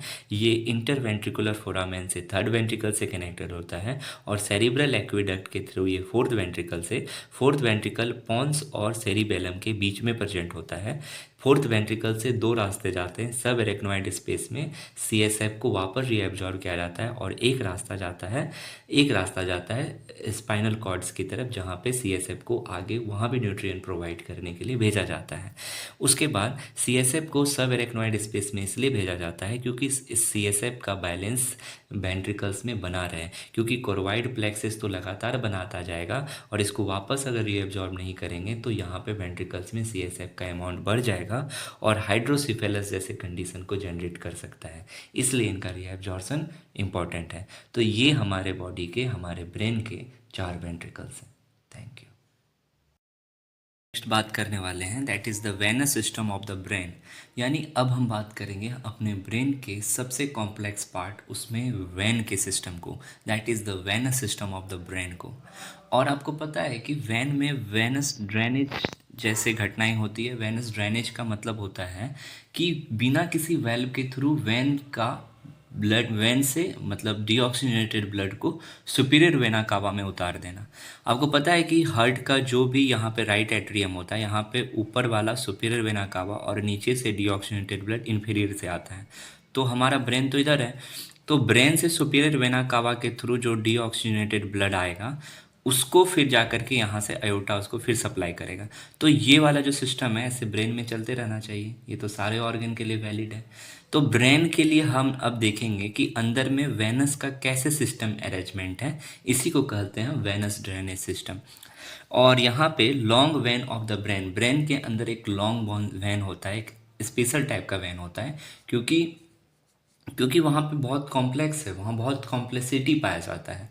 तो हर सेल्स को प्रॉपर मात्रा में न्यूट्रिएंट मिल सके, प्रॉपर मात्रा में न्यूट्रिएंट मिल सके, तो वहाँ पे ऐसा साइनसिस प्रेजेंट होता है जिसमें कोई वेल्व नहीं होता है। तो अब हम देखो, हम एक सेजाइटल टाइप से हम देखने वाले हैं, सेजाइटल व्यू देखने वाले हैं। जब सेजाइटल सेक्शन काटेंगे, आपको पता है कि जब दोनों सेरिब्रल हेमिस्फीयर के ऐसे काटता है तो उसको सेजाइटल प्लेन कहते हैं। तो सेजाइटली व्यू करते हैं, एकदम साइड से कट करके देखते हैं, तो ब्रेन के अंदर कुछ ऐसा सिस्टम ही दिखता है। ठीक है ना, ये बहुत कॉम्प्लेक्स स्ट्रक्चर है और आगे जब आप स्टडी करोगे तो इसमें बहुत गहरी बातें हैं, लेकिन हमारे एग्ज़ाम के लिए इतना सफिशियंट है जितना मैं बता रहा हूँ। ये आपका ये होता है जब ब्रेन के जो कॉर्टेक्स ऊपर वाला जो आता है, सेरिब्रल कॉर्टेक्स वाला, तो वहाँ सब पे जो सिस्टम जाता है, वहाँ पे जो वेन ब्लड को सप्लाई करता है, जो साइनस सप्लाई करता है, उसका नाम है सुपेरियर सेजाइटल साइनस। तो अब देखो, यहाँ पे अगर एक पार्ट इधर है तो दूसरा इसके ऊपर रह जाएगा, तो 2 पार्ट बनेगा ना। तो एक सुपेरियर सेजाइटल साइनस का इधर हो गया और इधर ही एक दूसरा सुपेरियर सेजाइटल साइनस होगा। तो आप देख रहे हो कि सुपेरियर सेजाइटल साइनस कैसे होंगे, पेयर्ड में होंगे। उसके बाद जस्ट उसके नीचे पे, यानी सेरिब्रल कॉर्टेक्स के जस्ट नीचे पे, आप ब्रेन को एज्यूम करो ना, आप देखो तो ब्रेन को सही, आप देखोगे कि जब सेजाइटल व्यू में कटेगा तो एक पार्ट तो ऊपर है ना, इसके ऊपर रख दिए तो एक पार्ट ऊपर भी है, तो दो पार्ट होगा, यानी इस सुपेरियर तो सेजाइटल साइनस वाइनस पेयर्ड में होगा, उसके जस्ट नीचे होगा इन्फेरियर सेजाइटल साइनस, जो भी आपका पेयर्ड में होगा, जो नीचे साइड पे होगा, इधर एक ऊपर वाले ब्रेन, एक इस साइड वाले, लेफ्ट राइट दोनों पे होगा। उसके बाद अब आता है आपका स्ट्रेट, जो देखो ये स्ट्रेट साइनस। स्ट्रेट साइनस क्या हो गया कि जो सुपेरियर सेजाइटल साइनस था और इन्फीरियर सेजाइटल एक ही चैम्बर के अंदर करें, वो दोनों को कवर कर लिया।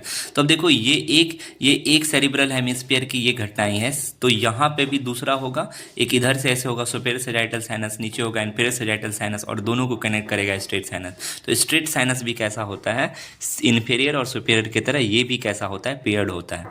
उसके बाद हम यहाँ पे बात करने वाले हैं ट्रांसवर्स साइनस की, हो गया सॉरी ट्रांसवर्स साइनस की, स्ट्रेट साइनस की हो गया। अब देखो ट्रांसवर्स साइनस है, ट्रांसवर्स का ही मतलब होता है कि ये क्या करेगा, दोनों प्लेन यानी दोनों सेरिब्रल हेमिस्फीयर को जो होता है, दोनों सेजेटल व्यू को जो कनेक्ट करेगा। तो ट्रांसवर्स साइनस कैसा होता है, सिंगुलर होता है, जो ब्रेन में इस तरीके से ट्रांसवर्स साइनस जाएगा। उसके बाद अब आएगा आपका सिग्मोइड साइनस, ठीक है, आपका क्या आएगा, सिग्मोइड साइनस आएगा। उसके बाद अब आपको देखो सिग्मोइड साइनस भी एक ही होगा, क्योंकि देखो दो साइड से कनेक्शन होगा, एक कर्व टाइप से दोनों सेजाइटल प्लेन को, दोनों सेरिब्रल हेमिस्फीयर को वेन के थ्रू जो कनेक्टेड होगा वो ट्रांसवर्स साइनस, और कर्व के तौर पे सिग्मोइड साइनस कनेक्टेड होगा।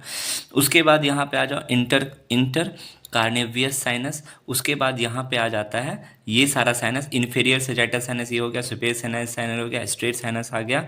उसके बाद आता है यहाँ पे सुपेरियर पेक्टोरल्स, और यहाँ पे आता है इन्फीरियर पेक्टोरल।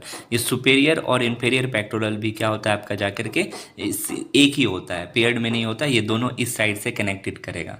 तो ओवरऑल आप जो देख रहे हैं ये सारा कॉम्प्लेक्सिटी मिल करके इंटर जगलर वेन बन जाता है। क्या बनता है, इंटरनल जगलर वेन बन जाता है, और फिर आपस में बाहर निकल गया जगलर वेन के थ्रू, और यहाँ पे सब क्लेविकुलर वेन, ब्रैकियोसेफेलिक वेन और सब क्लेविकुलर वेन सब मिल करके ये सुपेरियर वेना कावा में जाके ओपन हो जाता है हार्ट का। तो इस तरीके से पूरा वेनिस सिस्टम चलते रहता है। इसमें इसके साथ साथ कुछ स्ट्रक्चर हैं जो आपके ऑब्जेक्टिव क्वेश्चंस में आ सकते हैं, जैसे कि superior sagittal sinus, inferior sagittal sinus, straight sinus, occipital sinus और इंटर कॉविनियस साइनस। यहाँ डायग्राम इन सारे चीज़ को हम नहीं दिखा पाते हैं। इंटर कॉविनियस साइनस देखो ये भी पेयर्ड में होता है, एक इधर होगा सेरिब्रल हेमिस्फीयर में, एक दूसरे सेरिब्रल हेमिस्फीयर में होगा। लेकिन जो ट्रांसवर्स साइनस हैं, सिग्मोइड साइनस हैं, ये दोनों सेरिब्रल कनेक्शन करने का काम करते हैं, इसलिए ये सिंगल ही होते हैं। उसके बाद सुपेरियर पेक्टोरल साइनस एक ही साइड होता है, आगे के साइड पे। उसके बाद इन्फीरियर पेक्टोरल साइनस, उसके बाद आता है कैवर्नियस साइनस, उसके बाद आता है स्फिनोपेराइटल साइनस। तो all this are the unpaired sinus, और ये होता है पेयर्ड साइनस, जो आपका ये व्यू है। तो इतना अगर हम बना सकते हैं और थोड़ी बहुत अगर इसको एक्सप्लेन कर सकते हैं तो is this much sufficient for our internal exam. Thank you. We know very well, हमारे बॉडी का कोई भी अंग क्यों ना हो, उसे ऑक्सीजन की ज़रूरत होती है for the utilisations of the energy for the various activity. तो ब्रेन भी हमारा ऐसा ही एक ऐसा ऑर्गन है जिसे भी ऑक्सीजन की ज़रूरत होती है ग्लूकोज को तोड़ के एटीपी बनाने में। और ऑक्सीजन कहाँ से जाता है, ब्लड के थ्रू जाता है। तो ब्लड पहुँचना चाहिए, और ब्लड किसके थ्रू पहुँचता है, आर्टरी के थ्रू पहुँचता है। तो बेसिकली हम इस टॉपिक में बात करने वाले हैं कि हमारे ब्रेन में कैसे आर्टरी ब्लड को लेके जाता है, यानी आर्टरीज का क्या अरेंजमेंट होता है हमारे ब्रेन्स में, जो ब्रेन को ऑक्सीजन मिल पाता है बाय द ब्लड। तो सबसे पहले हम लोग बात करेंगे कि सर्कल ऑफ विलिस क्या होगा, और द सर्कुलर आर्ट्रियोसिस, इसी का दूसरा नाम होता है सर्कुलर आर्ट्रियोसिस। सर्कुलर आर्ट्रियोसिस या सर्कल ऑफ विलिस, ये सर्कल ऑफ विलिस ये कहता है, मतलब इस टॉपिक का ये मतलब है कि हमारे ब्रेन के अंदर आर्टरीज का क्या अरेंजमेंट है, कैसे आर्टरीज अरेंज होता है हमारे ब्रेन में, ताकि वहाँ ब्लड सप्लाई जा सके।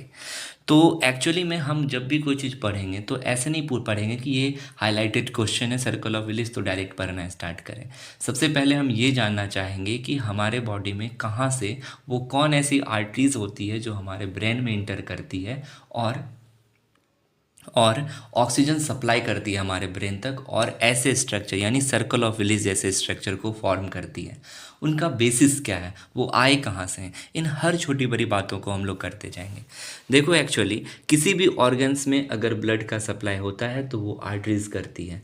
तो ऑक्सीजनेटेड ब्लड का सप्लाई जो आर्टरी करेगी, वो जो ब्रेन में आर्टरीज जाएगी उसका नाम होता है कैरोटिड सिस्टम, यानी कैरोटिड आर्टरीज जाती है। और दूसरा जाता है वर्टिब्रल बेसिलर आर्टरीज। ये दो आर्टरीज रिस्पॉन्सिबल है हमारे बॉडी के, हमारे ब्रेन में ब्लड को लेके जाने के लिए। तो एक्चुअली कैरोटिड आर्टरी जो होता है उसका दो पार्ट होता है, एक एक्सटर्नल कैरोटिड आर्टरी और इंटरनल कैरोटिड आर्टरी। ये थोरेसिक वाले, सॉरी सर्वाइकल वाले हिस्से में कहीं पे ये डिवाइड कर जाते हैं। तो दो पार्ट में डिवाइड कर देता है, एक एक्सटर्नल और इंटरनल कैरोटिड आर्टरी। एक्सटर्नल वाला जो पार्ट होता है वो फेस की तरफ चले जाता है, और जो इंटरनल वाला आर्टरीज होता है वो सीधा ब्रेन की ओर जाता है। तो कैरोटिड सिस्टम में इंटरनल कैरोटिड आर्टरी हमारे ब्रेन को देगी, और दूसरा होता है वर्टिब्रल वेस्कुलर आर्ट सिस्टम, जो वर्टिब्रल वेसिलर सिस्टम होता है, जो हमको ब्रेन तक ब्लड को लेके जाएगा। तो एक्चुअली हम सब पढ़े हुए हैं कि जब जब ये हमारा हार्ट है, हार्ट के जब लेफ्ट वेंट्रिकल से अयोटा निकलता है तो अयोटिक नॉच ही डिसाइड कर लेता है बहुत सारे ऑर्गन में ब्लड को लेके जाने का। तो यहीं से ऑक्सीजनेटेड ब्लड का सप्लाई स्टार्ट होता है, यहीं से अलग अलग ब्रांचेज निकलता है। तो जो यहाँ पे एक ब्रांच निकलता है लेफ्ट कॉमन कैरोटिड आर्टरी का, ये left common carotid artery brain की तरफ मूव करता है। इंटरनल और एक्सटर्नल दोनों में डिवाइड होकर, जैसा पहले बताया, इंटरनल ब्रेन की तरफ चल जाएगा, एक्सटर्नल फेस की तरफ चल जाएगा। उसी तरह यहाँ पे भी आता है, एक लेफ्ट साइड होता है, एक राइट साइड का कॉमन कैरोटिड आर्टरी होता है, तो ये भी ब्रेन तक चले जाता है, यहीं से निकल रहा है, अयोटा से निकल रहा है। तो आपको बता रहे हैं कहाँ से जा रहा है। और दूसरी एक आर्टरी होता है सब क्लेविकल या क्लेविकुलर आर्टरी, जो राइट साइड पे होता है और लेफ्ट साइड पे होता है, दोनों साइड पे होता है, लेफ्ट सब क्लेविकुलर आर्टरी और राइट सब क्लेविकुलर आर्टरी। इन्हीं आर्टरी से एक आर्टरी निकलता है जिसको कहते हैं वर्टिब्रल आर्टरी। यानी अगर अगर अगर ये मेरा हार्ट है, तो हार्ट की जो अयोटा यहाँ से निकला, तो एक तो कैरोटिड आर्टरी ब्रेन तक चले गया, ये हो गया ब्रेन।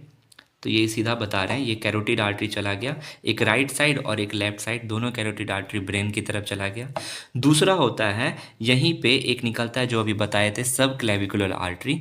सब क्लेविकुलर आर्टरी का ब्रांच होता है, एक राइट सब क्लेविकुलर आर्टरी और लेफ्ट सब क्लेविकुलर आर्टरी, दोनों सब क्लेविकुलर आर्टरी जो है ये वाला सब क्लेविकुलर आर्टरी, इन्हीं से एक ब्रांच निकलता है वर्टिब्रल आर्टरी, जो इन वर्टिब्रल कॉलम से होते होते होते होते ब्रेन की तरफ मूव करता है। एक राइट साइड से मूव करता है और एक लेफ्ट साइड से मूव करता है, दोनों साइड से, यानी राइट साइड से मूव करता है और लेफ्ट साइड से मूव करता है, दोनों मूव करते ये हमारे ब्रेन की तरफ जाता है, और दोनों जुड़ करके, ज्वाइन करके बना लेता है क्या, बेसिलर आर्टरी। क्या बना लेता है, बेसिलर आर्टरी बना लेता है। तो ये दोनों आर्टरीज, बेसिलर आर्टरी और कैरोटिड आर्टरी, ये दोनों ब्रेन के अंदर इंटर कर जाता है और हमारे ब्रेन के अंदर ब्लड का सप्लाई करना स्टार्ट कर देता है।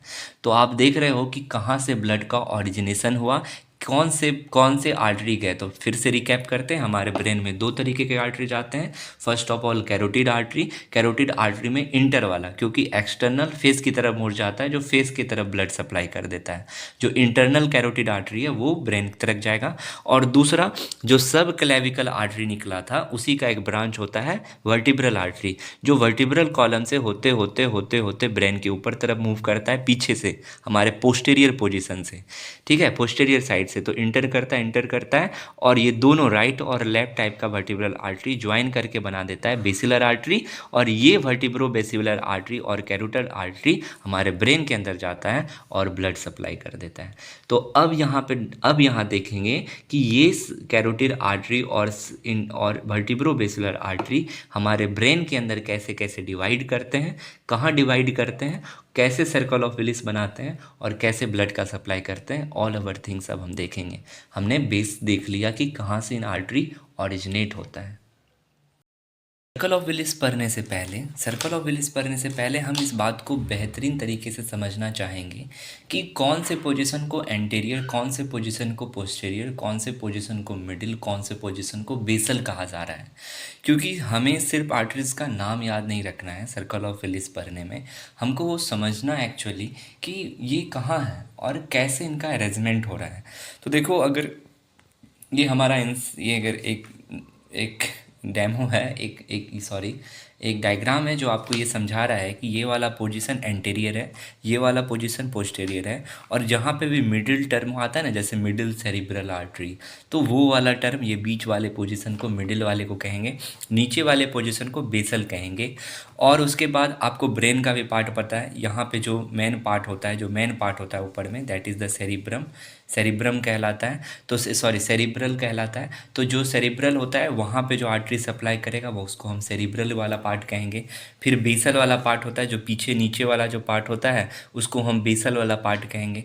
तो एक्चुअली में यहीं से स्टार्ट करता है। जो अगर हम कोई एंटेरियर कह रहे हैं ना, तो आपको समझना पड़ेगा कि वो आगे की डायरेक्शन में एंटेरियर साइड है। पोस्टेरियर कह रहे हैं ना, तो आपको समझना पड़ेगा कि वो पीछे की है। बेसल कह रहे हैं ना, तो वो बेसल से नीचे, बेस से ही और जा रहा है। तो वही बात हमको यहाँ पे जानना है। और ब्रेन के अलग अलग पार्ट में इन्हीं आर्टरीज का बनाता है, और यहाँ पे सर्कल ऑफ विलिस जैसे स्ट्रक्चर को क्रिएट करता है आर्टरी का ऐसा अरेंजमेंट। तो वही बात है, यहाँ से आपको रिकैप फिर से कर देते हैं। सर्कल ऑफ विलिस पढ़ने से पहले ऐसे अरेंजमेंट होता है एंटीरियर, पोस्टीरियर, मिडिल और बेस का। और यहाँ से दो आर्टरीज जाता है जो ब्रेन को सप्लाई करेगा। कौन कौन है? पहला होता है कैरोटिड आर्टरी, और दूसरा होता है बेसिलर आर्टरी, जो यानी बेसिलर वर्टिब्रल आर्टरी जो होता है, वो जो आता है यहाँ पे इंटर करता है और जा कर के पूरे हार्ट में सप्लाई करता है। अब हम एक्चुअली पढ़ने वाले हैं सर्कल ऑफ विलिस, इतने बेसिक पढ़ने के बाद। जब बात चल रही थी कि ब्रेन को ब्लड सप्लाई कौन करेगा, तो दो पार्ट आता है। तो दो दो लोगों ने हाथ खड़ा किया, एक खड़ा किया इंटरनल कैरोटिड आर्टरी ने, और दूसरा हाथ खड़ा किया वर्टिब्रल आर्टरी में जो बेसिलर आर्टरी था। तो पहले कैरोटिड आर्टरी कहता है कि भाई हम गले वाले रास्ते से आगे से हम चले जाते हैं, ब्रेन तक पहुंचते हैं, तुम पीछे से आओ, यानी तुम नेक साइड से आओ। तो थ्रॉट वाले साइड से कैरोटिड आर्टरी पहुंच जाता है, और पीछे वाले साइड से बेसिलर आर्टरी पहुंचता है, बेस से पहुंचता है। तो जो आगे से जो पहुंचता है ना, थ्रॉट वाले हिस्से से जो कैरोटिड आर्टरी जाता है, वो सर्कल ऑफ विलिस में, सर्कल ऑफ विलिस एक सर्कल है, दैट इज द ये वाला पार्ट एंटीरियर साइड और ये वाला पार्ट पोस्टीरियर साइड, और इस दोनों को जोड़ने वाला तो इधर लेटरल वाला पार्ट हो जाएगा। तो एंटीरियर साइड जो आता है ना, वो इंटरनल कैरोटिड आर्टरी का ब्रांच मिल जाता है, वो सर्कल ऑफ विलिस में पार्टिसिपेट करेगा। और जो पोस्टीरियर साइड से होता है ना, वो बेसिलर वाला जो पार्ट होता है वो होता है, देखो ये वाला पार्ट है बेस, देखो पीछे से इंसान ऐसे खड़ा है, तो ये इसका नेक हो गया। और फिर यहाँ पे जब खड़ा है ना, तो फिर इसके बाद जहाँ से यहाँ बेस खत्म हुआ, फिर ये वाला पार्ट हो गया, ऐसे करके, ऐसे और ऐसे, ये दो पार्ट में बंटेगा ना। तो ये बेस वाले पार्ट से पीछे से पहुंच गया कौन? Vertebral artery. और ऊपर वाला जो पार्ट है यहाँ पे आगे से जो है थ्रॉट वाले से, गले वाले पास से, वो पास कर गया कौन? Internal carotid artery. यही दोनों आर्टरी मिल करके आपका जाके सर्कल ऑफ विलिस भी बनाएगा, और ऑल ओवर ब्रेन में जा कर के ब्लड का सप्लाई करेगा। तो ये वाला जो डायग्राम है, ये डायग्राम यही हमको दिखाता है। कितना इम्पोर्टेंट है इसको समझना, और हम इसको अच्छे से समझ सकते हैं, ठीक है। जब पीछे से जो अपना ये क्या कहते हैं, ये सर्कल ऑफ विलिस बना रहा है, ये बीच वाला पार्ट जो है ये सर्कल ऑफ विलिस कहलाता है। देखो हम इसको बहुत अच्छे से समझने का कोशिश करेंगे। सबसे पहले देखते हैं कि यहाँ पे जो लेफ्ट वर्टिब्रल आर्टरी था, राइट वर्टिब्रल आर्टरी और लेफ्ट वर्टिब्रल आर्टरी दोनों मिलकर के बेसिलर आर्टरी बना रहा था। और एक्चुअली पीछे से स्पाइनल आर्टरी भी जा रहा था, जो हमारे काम का नहीं है, पर याद रखना है कि स्पाइनल आर्टरी जा रहा था, वर्टिब्रल आर्टरी में मिला, और लेफ्ट और राइट साइड के वर्टिब्रल आर्टरी बेसिलर आर्टरी में बन गया। यानी अब बेस से ऊपर की ओर जा रहा है, नेक वाले पोजीशन पे, और यहाँ पे छोटे छोटे आर्टरी निकल रहा है। क्योंकि एक बात बताओ दोस्त, ब्रेन का क्या मतलब होता है? ब्रेन में क्या सेरिब्रल ही है क्या? ये जो सेरिब्रल देख रहे हैं, क्या इसी से हमको मतलब है क्या? ब्रेन में तो पॉन्स भी है, सेरिबेलम भी है। तो यहाँ पे जो छोटा छोटा आर्टरी निकलता है ना, वो सेरिबेलम तक, उसके बाद पॉन्स तक, मेडुला ऑब्लोंगेटा, ये अलग अलग ब्रेन के अलग अलग पार्ट को छोटा छोटा आर्टरी सप्लाई करता है। पर मेरा टॉपिक सर्कल ऑफ विलिस पे है, इसलिए हम यहाँ कंसंट्रेटेड कर रहे हैं बात को। दोस्त ये मेडिकल साइंस है, मेडिकल साइंस के हर एक पार्ट को बहुत बहुत बहुत डीपली बात है हर चीज़ का। लेकिन अगर हम कंसंट्रेटेड हैं सर्कल ऑफ विलिस पे, तो हम सर्कल ऑफ विलिस पढ़ेंगे सिर्फ। तो यहाँ पे अलग अलग सप्लाई, बस ये बता रहे हैं कि यहाँ से अलग अलग पार्ट जाता है, अलग अलग आर्टरी जाता है, जो ब्रेन के अलग अलग हिस्से में इंटर करता है और वहाँ पे ब्लड सप्लाई करता है। रहने दो। आगे चलते हैं। तो बेसिलर आर्टरी जब ऊपर आ रहा है तो ये दो तरीके के पीछे से जा रहे हैं। देखो ये आगे के इंसान का वेंट्रल पार्ट है, नाक वाक सब इधर ही होगा, इधर इधर से दोनों साइड लेटरल साइड है और ये पोस्टीरियर साइड है। और ये बेसिलर बेस से आया नीचे। अब जब पीछे के आ गया यानी बराबर इस पे आ गया, यानी बेस से पहले आया फिर इधर पोस्टीरियर पे आ गया। अब पोस्टीरियर पे इधर का पोस्टीरियर और पीछे का पोस्टीरियर में बनाएगा पोस्टीरियर सेरिब्रल आर्टरी। यानी ब्रेन का सबसे मोस्ट पार्ट 90% पार्ट जो सेरिब्रल है बाहर ऊपर वाला पार्ट है, उसके पीछे पोजीशन पे ब्लड सप्लाई करेगा, that is the posterior cerebral. और इधर होगा पोस्टीरियर, दोनों साइड के पोस्टीरियर सेरिब्रल।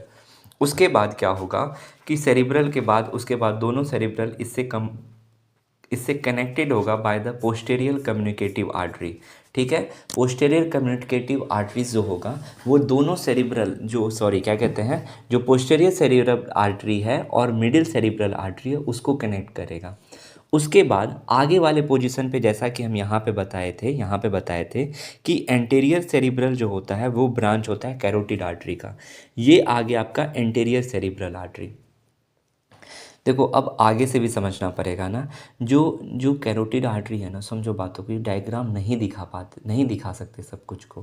कैरोटिड आर्टरी आगे थ्रॉट वाले गले वाले हिस्से से जब आगे गया था तो आपके फ्रंट वाले पोजीशन पे इंटरनल कैरोटिड आर्टरी जब टर्मिनेट कर रहा था, यहाँ पे आ रहा है इंटरनल कैरोटिड आर्टरी, तो वहाँ से लास्ट टाइम पे ब्रांच निकालता था एंटीरियर साइड में, यानी सेरिब्रल के एंटीरियर साइड में ब्लड सप्लाई करने के लिए।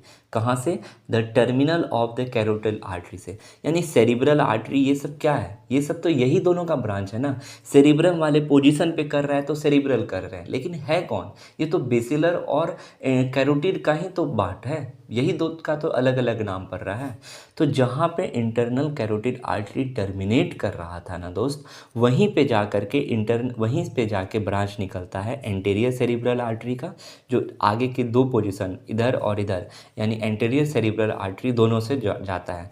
और फिर बीच में इंटरनल कम्युनिकेटिव आर्टरी जो यहाँ पे एंटीरियर साइड है, ये दोनों को जोड़ देता है कौन? Anterior communicative artery. और बीच में था वही जो बात कर रहे थे, लास्ट वाला पार्ट कैरोटिड जहाँ टर्मिनेट कर रहा था, that is the internal carotid artery. वहीं से फिर ऑरिजिनेट होता है मिडिल सेरिब्रल आर्टरी, यानी ब्रेन के मिडिल वाले पोजीशन पे जो ब्लड सप्लाई करेगा, कौन करेगा? Middle cerebral artery. और यही सब को सारा चीज़ मिल करके, सारा स्ट्रक्चर मिल करके सर्कल ऑफ विलिस का फॉर्मेशन करता है।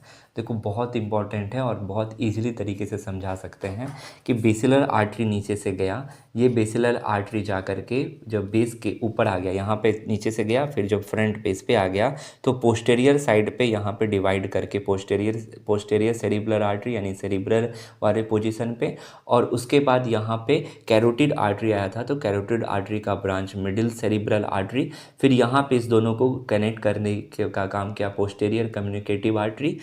एंटीरियर साइड में कैरोटिड आर्टरी का ही जो लास्ट टर्मिनेटिंग पार्ट है वो एंटीरियर के सेरिब्रम वाले पार्ट पे ब्लड सप्लाई कर रहा था, तो एंटीरियर सेरिब्रल आर्टरी, और उस दोनों एंटीरियर सेरिब्रल आर्टरी को कनेक्ट कर रहा था एंटीरियर कम्युनिकेटिव आर्टरी। कौन कनेक्ट कर रहा था? That is the anterior communicative artery. So यहाँ पे एंटीरियर सेरिब्रल, और इस तरीके से जो पूरा यहाँ डायग्राम बनता है वो होता है सर्कल ऑफ विलिस। अब यहाँ पे इंपॉर्टेंट बात है कि सर्कल ऑफ विलिस कैसा स्ट्रक्चर है? एक हेक्सागोनल स्ट्रक्चर होता है जो प्रेजेंट होता है इंटरपेंडिकुलर फोसा पे प्रेजेंट होता है। ये फ्रंट ऑफ व्यू ऊपर से देख रहे हैं, ये जो बेस वाला पार्ट है ये नीचे है, ऐसे है, इसको ऐसे समझो और इसको ऐसे समझो, इसको ऐसे समझो, ऐसे करके बेस है, और इसको ऐसे ऐसे समझो, समझ रहे? इसको ऐसे करके समझो और इसको ऐसे समझो, ठीक है? तो ये जा करके ओवरऑल जाके सर्कल ऑफ विलिस का फॉर्मेशन करता है। अब इसके बारे में छोटी छोटी और बात जानते हैं। देखो जो इंटरपेंडिकुलर फोसा में जो ये सर्कल ऑफ विलिस आपको दिख रहा है, ये सर्कल ऑफ विलिस का आपको समझ में आना चाहिए कि ये वाला पार्ट एंटीरियर साइड है, ये वाला पार्ट पोस्टीरियर साइड है, ये वाला पार्ट पोस्टीरियर। ये बेसल पार्ट नीचे आ गया, नेक वाला, गर्दन वाला पार्ट, ब्रेन का वो वाला पार्ट पोस्टीरियर जो ऐसे वाला स्ट्रक्चर है वो। उसके बाद ये दोनों साइड लेटरल वाला साइड हो गया, और जो बीच वाला पार्ट है ना यहाँ वाला, ये मीडियल वाला पार्ट है। तो आप यहाँ पे देख के बताओ कि ये एंटीरियर साइड पे कौन सा वेन ब्लड सप्लाई करेगा, that is the anterior part of brain पे कौन ब्लड सप्लाई कर रहा है। तो आप देख रहे हैं एंटीरियर साइड पे आपका एंटीरियर कम्युनिकेटिव आर्टरी सप्लाई कर रहा है। तो एंटीरियर साइड पे हम लिख सकते हैं कौन सप्लाई कर रहा है, एंटीरियर कम्युनिकेटिव आर्टरी, ठीक है, एंटीरियर कम्युनिकेटिव आर्टरी दे रहा है। उसके बाद एंटीरियर साइड पे अब एंटीरियो लेटरल, ये देखो ये वाला एंटीरियर हो गया और थोड़ा सा लेटरल, और ये एंटीरियो लेटरल ये हो गया थोड़ा पोजीशन। तो एंटीरियो लेटरल साइड पर आपका दे रहा है एंटीरियर सेरिब्रल आर्टरी। कौन दे रहा है, एंटीरियर सेरिब्रल आर्टरी। उसके बाद लेटरल साइड देखो, ये वाला लेटरल साइड होता है। आपको एक बात यहाँ पे बताना चाह रहे हैं कि ये जो गोल वाला जो हिस्सा दिख रहा है जो ऐसे बना रहे हैं, ये last part that is the terminal part of the carotid artery है। सर्कल ऑफ विलिस का ये टर्मिनल पार्ट ऑफ यानी सर्कल ऑफ विलिस में ये terminal part of carotid artery participate है, इसलिए यहाँ पे दिखा रहे हैं। एक्चुअली ये लेटरल साइड में ब्लड का सप्लाई करता है, यानी ब्रेन के लेटरल साइड में करता है। तो ये वाला जो पार्ट हो गया वो हो गया इंटरनल कैरोटिड आर्टरी, जो लेटरल साइड ऑफ ब्रेन में सप्लाई करता है। तो लेटरल साइड में कौन करता है, इंटरनल कैरोटिड आर्टरी, ठीक है, internal carotid artery lateral side में करता है। आप बात करोगे, कहेंगे कि मीडियल सेरिब्रल, नहीं, मीडियल सेरिब्रल आर्टरी ये मिडिल पोजीशन पे, ब्रेन के जो मिडिल पार्ट है वहाँ पे करता है। लेटरल साइड पे जो होता है वो इंटरनल कैरोटिड आर्टरी है, जो इसका यहाँ पे टर्मिनल दिख रहा है, एक सर्कल से दिखा रहे हैं कि यहाँ पे जाके अंत हो रहा है उस टर्मिनल कैरोटिड आर्टरी का, that is the internal carotid artery का टर्मिनल पॉइंट है वो। उसके बाद अब आ गया पोस्टेरियर साइड। तो देखो पोस्टेरियर साइड पे जो होता है, ये पीछे वाला जो पोस्टेरियर साइड है, वो पोस्टेरियर साइड पे काम करता है पोस्टेरियर सेरिब्रल आर्टरी।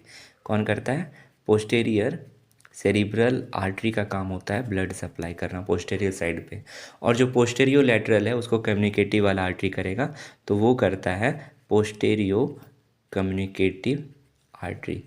तो ये ओवरऑल आपको समझ में आना चाहिए कि ये ओवरऑल ब्रेन के अलग अलग पार्ट पे ब्लड का सप्लाई स्टार्ट हो रहा है, ब्लड का मतलब ब्लड सप्लाई हो रहा है।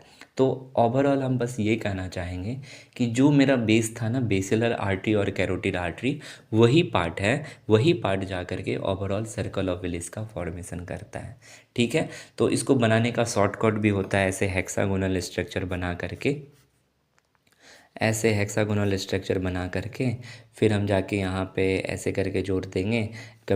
यहाँ पे पोस्टेरियर कम्युनिकेटिव आर्टरी हो गया, एंटीरियर सेरिब्रल आर्टरी हो गया, एंटीरियर कम्युनिकेटिव आर्टरी हो गया, ठीक है। यहाँ पे आपका ऐसे करके बना देंगे कैरोटिड, इंटरनल कैरोटिड आर्टरी का लास्ट पार्ट हो गया। फिर यहाँ से आप निकाल देंगे मिडिल सेरिब्रल आर्टरी, इधर भी मिडिल सेरिब्रल आर्टरी हो गया। यहाँ पे आ गया पोस्टेरियर कम्युनिकेटिव आर्टरी, ये हो गया बेसिलर आर्टरी। और छोटा छोटा निकल रहा है जो ब्रेन के अलग अलग part, cerebellum artery, cerebellar artery निकलता है यहाँ से, जो सेरिबेलम को सप्लाई करता है, ठीक है। यहाँ पे दो ऐसे पार्ट बनाएंगे, जो right vertebral artery, left vertebral artery मिल करके बेसिलर आर्टरी बन रहा था। और यहाँ पे स्पाइनल आर्टरी भी आता है, एंटीरियर स्पाइनल आर्टरी। तो ओवरऑल ये होता है, कैरोटिड आर्टरी आगे से आ रहा है, ये सब बेस से आ रहा है, तो ये सब मिल करके सर्कल ऑफ विलिस का फॉर्मेशन करता है। उम्मीद करते हैं कि आपको समझ में आया होगा सर्कल ऑफ विलिस। बहुत कोशिश की है इसको समझाने का। ये आर्च ऑफ अयोटा को हम लोग जल्दी से ख़त्म करते हैं। देखो आर्च का मतलब ही क्या होता है, आर्च जो होता है, आर्च का मतलब होता है किनारा। किसका किनारा भैया, अयोटा का किनारा। तो अयोटा का किनारा जो होता है ना, वो कहलाता है आर्च ऑफ अयोटा। और आर्च ऑफ अयोटा का मेन काम होता है कि जो स्कल है हमारा, जो ब्रेन सब है, और दोनों हाथ ऊपर कर लो, देखो जैसे दोनों हाथ ये ऊपर करके है, तो इन सारे स्ट्रक्चर यानी नेक वाले, उसके बाद दोनों हाथ में और सर में ब्लड सप्लाई देता है आर्च ऑफ अयोटा। और बाकी बाकी देखो ये वाला जो पार्ट है इसको कहते हैं एसेंडिंग पार्ट ऑफ अयोटा, ये डिसेंडिंग पार्ट ऑफ अयोटा, और इसी के बीच को कहते हैं हम आर्च ऑफ अयोटा। यहाँ पे आपको 3 तरीके का ब्रांचेज निकलेगा वेसल्स का, क्या कहते हैं, आर्टरीज़ का। पहला होगा ब्रैकियोसेफेलिक आर्टरी, जो ब्रैकियोसेफेलिक आर्टरी, उसके बाद निकलेगा लेफ्ट कैरोटिड आर्टरी और फिर निकलेगा लेफ्ट सब क्लेवियम आर्टरी। ब्रैकियोसेफेलिक आर्टरी का दो पार्ट होगा, राइट सब क्लेवियन आर्टरी और राइट सब क्लेवियन आर्टरी और राइट कैरोटिड आर्टरी, और इधर होगा लेफ्ट कैरोटिड आर्टरी और ये होगा लेफ्ट लेफ्ट सब क्लेवियन आर्टरी। तो ओवरऑल यही होता है arch of aorta. Arch of aorta head, neck और दोनों लिम्स में ब्लड सप्लाई देता है, ठीक है। उसके बाद यहाँ पे अर्थरोस्क्लेरोसिस, कुछ कुछ बातें हैं जो आपको पता होनी चाहिए। यहाँ पे आर्टरियोस्क्लेरोसिस हो जाता है तो यहाँ पे कोजेनाइटल मतलब जन्म के टाइम पे ऐसा कंडीशन देखा जाता है कि यहाँ पे कॉन्ट्रैक्ट कर जाता है और बहुत सारा कंडीशन जनरेट हो जाता है। यहीं पे आर्च ऑफ अयोटा पे पाया जाता है बैरो रिसेप्टर, बैरोमीटर रिसेप्टर्स रिफ्लेक्स ई बैरोमीटर रिसेप्टर्स पाया जाता है, बैरो रिसेप्टर पाया जाता है, सॉरी बैरो रिसेप्टर्स पाया जाता है आर्च ऑफ अयोटा पे, जो हाई ब्लड प्रेशर ये सभी चीज़ को देखता है। उसको अगर हाई ब्लड प्रेशर होता है ना तो आर्च ऑफ अयोटा और कैरोटिड आर्टरी के पास बैरो रिसेप्टर रिफ्लेक्स पाया जाता है, रिसेप्टर पाया जाता है जो कंट्रोल करता है ब्लड प्रेशर सबको। तो ओवरऑल यही है, ठीक है ना, और कुछ इसके बारे में जानने वाली बात नहीं है। ब्रैकियोसेफेलिक आर्टरी निकलती है राइट, और जो राइट सब क्लेवियल आर्टरी और राइट कैरोटिड आर्टरी में बढ़ जाती है, और उसके साथ साथ लेफ्ट कैरोटिड आर्टरी और लेफ्ट सब क्लेवियल आर्टरी है। यही कैरोटिड आर्टरी जो अभी हम लोग पढ़ रहे थे, अभी जो पढ़े जो ब्रेन में जाती है वही बात है यहाँ पे, और यही है आर्च ऑफ अयोटा। बाकी कुछ नहीं है इसके बारे में। एक एक को अगर एक्सप्लेन करना है तो एक एक को ले करके बड़ा बड़ा डायग्राम बना के बैरोमीटर रिसेप्टर के बारे में बता करके, आर्च ऑफ अयोटा का असेंडिंग पार्ट डिसेंडिंग पार्ट को बता के, अयोटा के बारे में कुछ बता करके, ऐसे करके हम इसके साथ टाइम पास कर सकते हैं और 5 नंबर 10 नंबर तक के क्वेश्चन को इसमें डील कर सकते हैं। Thank you. तो हमारा नेक्स्ट सवाल है वो है एब्डोमिनल अयोटा ब्रांचेज। यानी आपको पता है कि अयोटा का एब्डोमेन वाले रीजन पे जो ब्रांच आता है वो उसके बारे में, इस टॉपिक के बारे में हम लोग को पढ़ना है, यही कहना चाह रहा है। तो जैसा कि हम लोग को पता है कि जो अयोटा निकलता है राइट वेंट्रिकल से, तो राइट वेंट्रिकल से जब लेफ्ट वेंट्रिकल से जब अयोटा बाहर रिलीज होता है तो ये पार्ट होता है उसका असेंडिंग, ये होता है आर्च, ये होता है डिसेंडिंग। तो डिसेंडिंग वाला पार्ट कुछ पार्ट थॉरेक्स के पार्ट रहता है, और जो एब्डोमेन यानी डायफ्राम के नीचे और पेल्विक रीजन के ऊपर वाला पार्ट वो कहते हैं एब्डोमिनल अयोटा। और एब्डोमिनल अयोटा पे जो ब्रांच निकलता है उसी के बारे में हमको इस टॉपिक के बारे में पढ़ना है। जेन्युइनली देखो, जैसे कि हम यहाँ पे बात करने वाले हैं कुछ कि थोरेसिक अयोटा और एब्डोमिनल अयोटा में पहले पेयर और अनपेयर के बारे में। अनपेयर्ड में आता है आपका जा करके ब्रोंकियल आर्टरी, जो आपके ट्रैकिया सब में जाएगा, फेरिंग सब की तरफ जाएगा, that is the bronchial artery. Pericardial artery, देखो हार्ट के पास, ये सब हम बात करें थॉरेक्स वाली, पढ़ना नहीं है, बस बात कर रहे हैं जनरली पेयर्ड और अनपेयर्ड को लेके। तो ये सब अनपेयर्ड आर्टरी है। एक ही आर्टरी निकला जो ब्रोंकाई गले सब में चला गया, ट्रैकिया सब में चला गया, पेरिकार्डियम। अब हार्ट का अंदर वाला जो होता है एंडोकार्डियम, वहाँ से तो कोरोनरी आर्टरी जाता है, पर बाहर के लेयर को पेरिकार्डियम आर्टरी जाता है जो कि थॉरेक्स वाले लेवल से जाता है। उसके बाद आता है इसोफेगस आर्टरी और मीडिया स्टेनम, दो लंग्स के बीच वाले पार्ट को कहते हैं मीडिया स्टेनम, वो वाला आर्टरी। उसके बाद पेयर्ड में थॉरेक्स वाले रीजन पर होता है इंटरकॉस्टल आर्टरी, जो इंटरकॉस्टल टर्म रिब्स के लिए लिया गया है। तो इंटरकॉस्टल आर्टरी जो होता है वहाँ पे पेयर्ड होता है, और ये आपका जो होता है रिब्स में चले जाता है। सुपेरियर फेनरिक आर्टरीज, फेनरिक टर्म डायफ्राम के लिए रिलेजेबल है थोड़ा बहुत, डायफ्राम के नर्व सप्लाई जो होता है उसको उसी को कहते हैं फेरेनिक टर्म। तो सुपेरियर फेरेनिक जो होता है वो थॉरेक्स के लिए होता है। अगर ऑब्जेक्टिव में आ जाए ना कि which one of the following is the not a part of the abdomen, तो यही होगा सुपेरियर फेरेनिक आर्टरी। जबकि इन्फीरियर फेरेनिक आर्टरी ये सभी पेयर्ड वाला है, ये अब पार्ट एब्डोमेन वाला पार्ट आ जाता है, ठीक है ना। तो ये वाला जो पार्ट है वो एब्डोमेन वाला पार्ट आ जाता है यहाँ से लेके यहाँ तक। तो inferior phrenic artery, adrenal artery जो एड्रिनल ग्लैंड में जाता है, सब पेयर्ड है क्योंकि एक जाएगा एक आएगा। रीनल आर्टरीज, ठीक है, रीनल आर्टरीज दो दो पेयर्ड में जाएगा, ठीक है। उसके बाद गोनेडल आर्टरीज, गोनेट्स में जो जाता है वो भी पेयर्ड होता है। लंबर आर्टरी, लंबर वाले रीजन पे, और common iliac artery, all this are the paired arteries. और यहाँ पे आता है एक सिलियक ट्रंक होता है, मतलब एक छेद वाला ट्रंक होता है, फिर उससे अलग अलग निकलता है, तो इसको कहते हैं सिलियक ट्रंक, इसमें लेफ्ट गैस्ट्रिक इस साइड में जो होता है लेफ्ट गैस्ट्रिक आर्टरीज वो जाता है, गैस्ट्रिक आर्टरीज इधर लेफ्ट साइड में। उसके बाद स्प्लेनिक आर्टरी और कॉमन हेपेटिक आर्टरी, ये सभी अनपेयर्ड होता है यानी सिंगल होता है, ये सब पेयर्ड में था। उसके बाद ये आपका हो गया सुपीरियर मेजेंट्रिक आर्टरी और उसके बाद inferior mesenteric artery. All these are the unpaired artery, ये सभी अनपेयर्ड आर्टरी है पर ये वाला है पेयर आर्टरी। तो पेयर और अनपेयर्ड में एब्डोमेन वाले रीजन पर जो भी आर्टरी है उसके बारे में आपको पता चल गया। अब हम अच्छे से डील करेंगे कि कहाँ पे किस वाले पार्ट पे कैसे एब्डोमेन में है, ठीक है।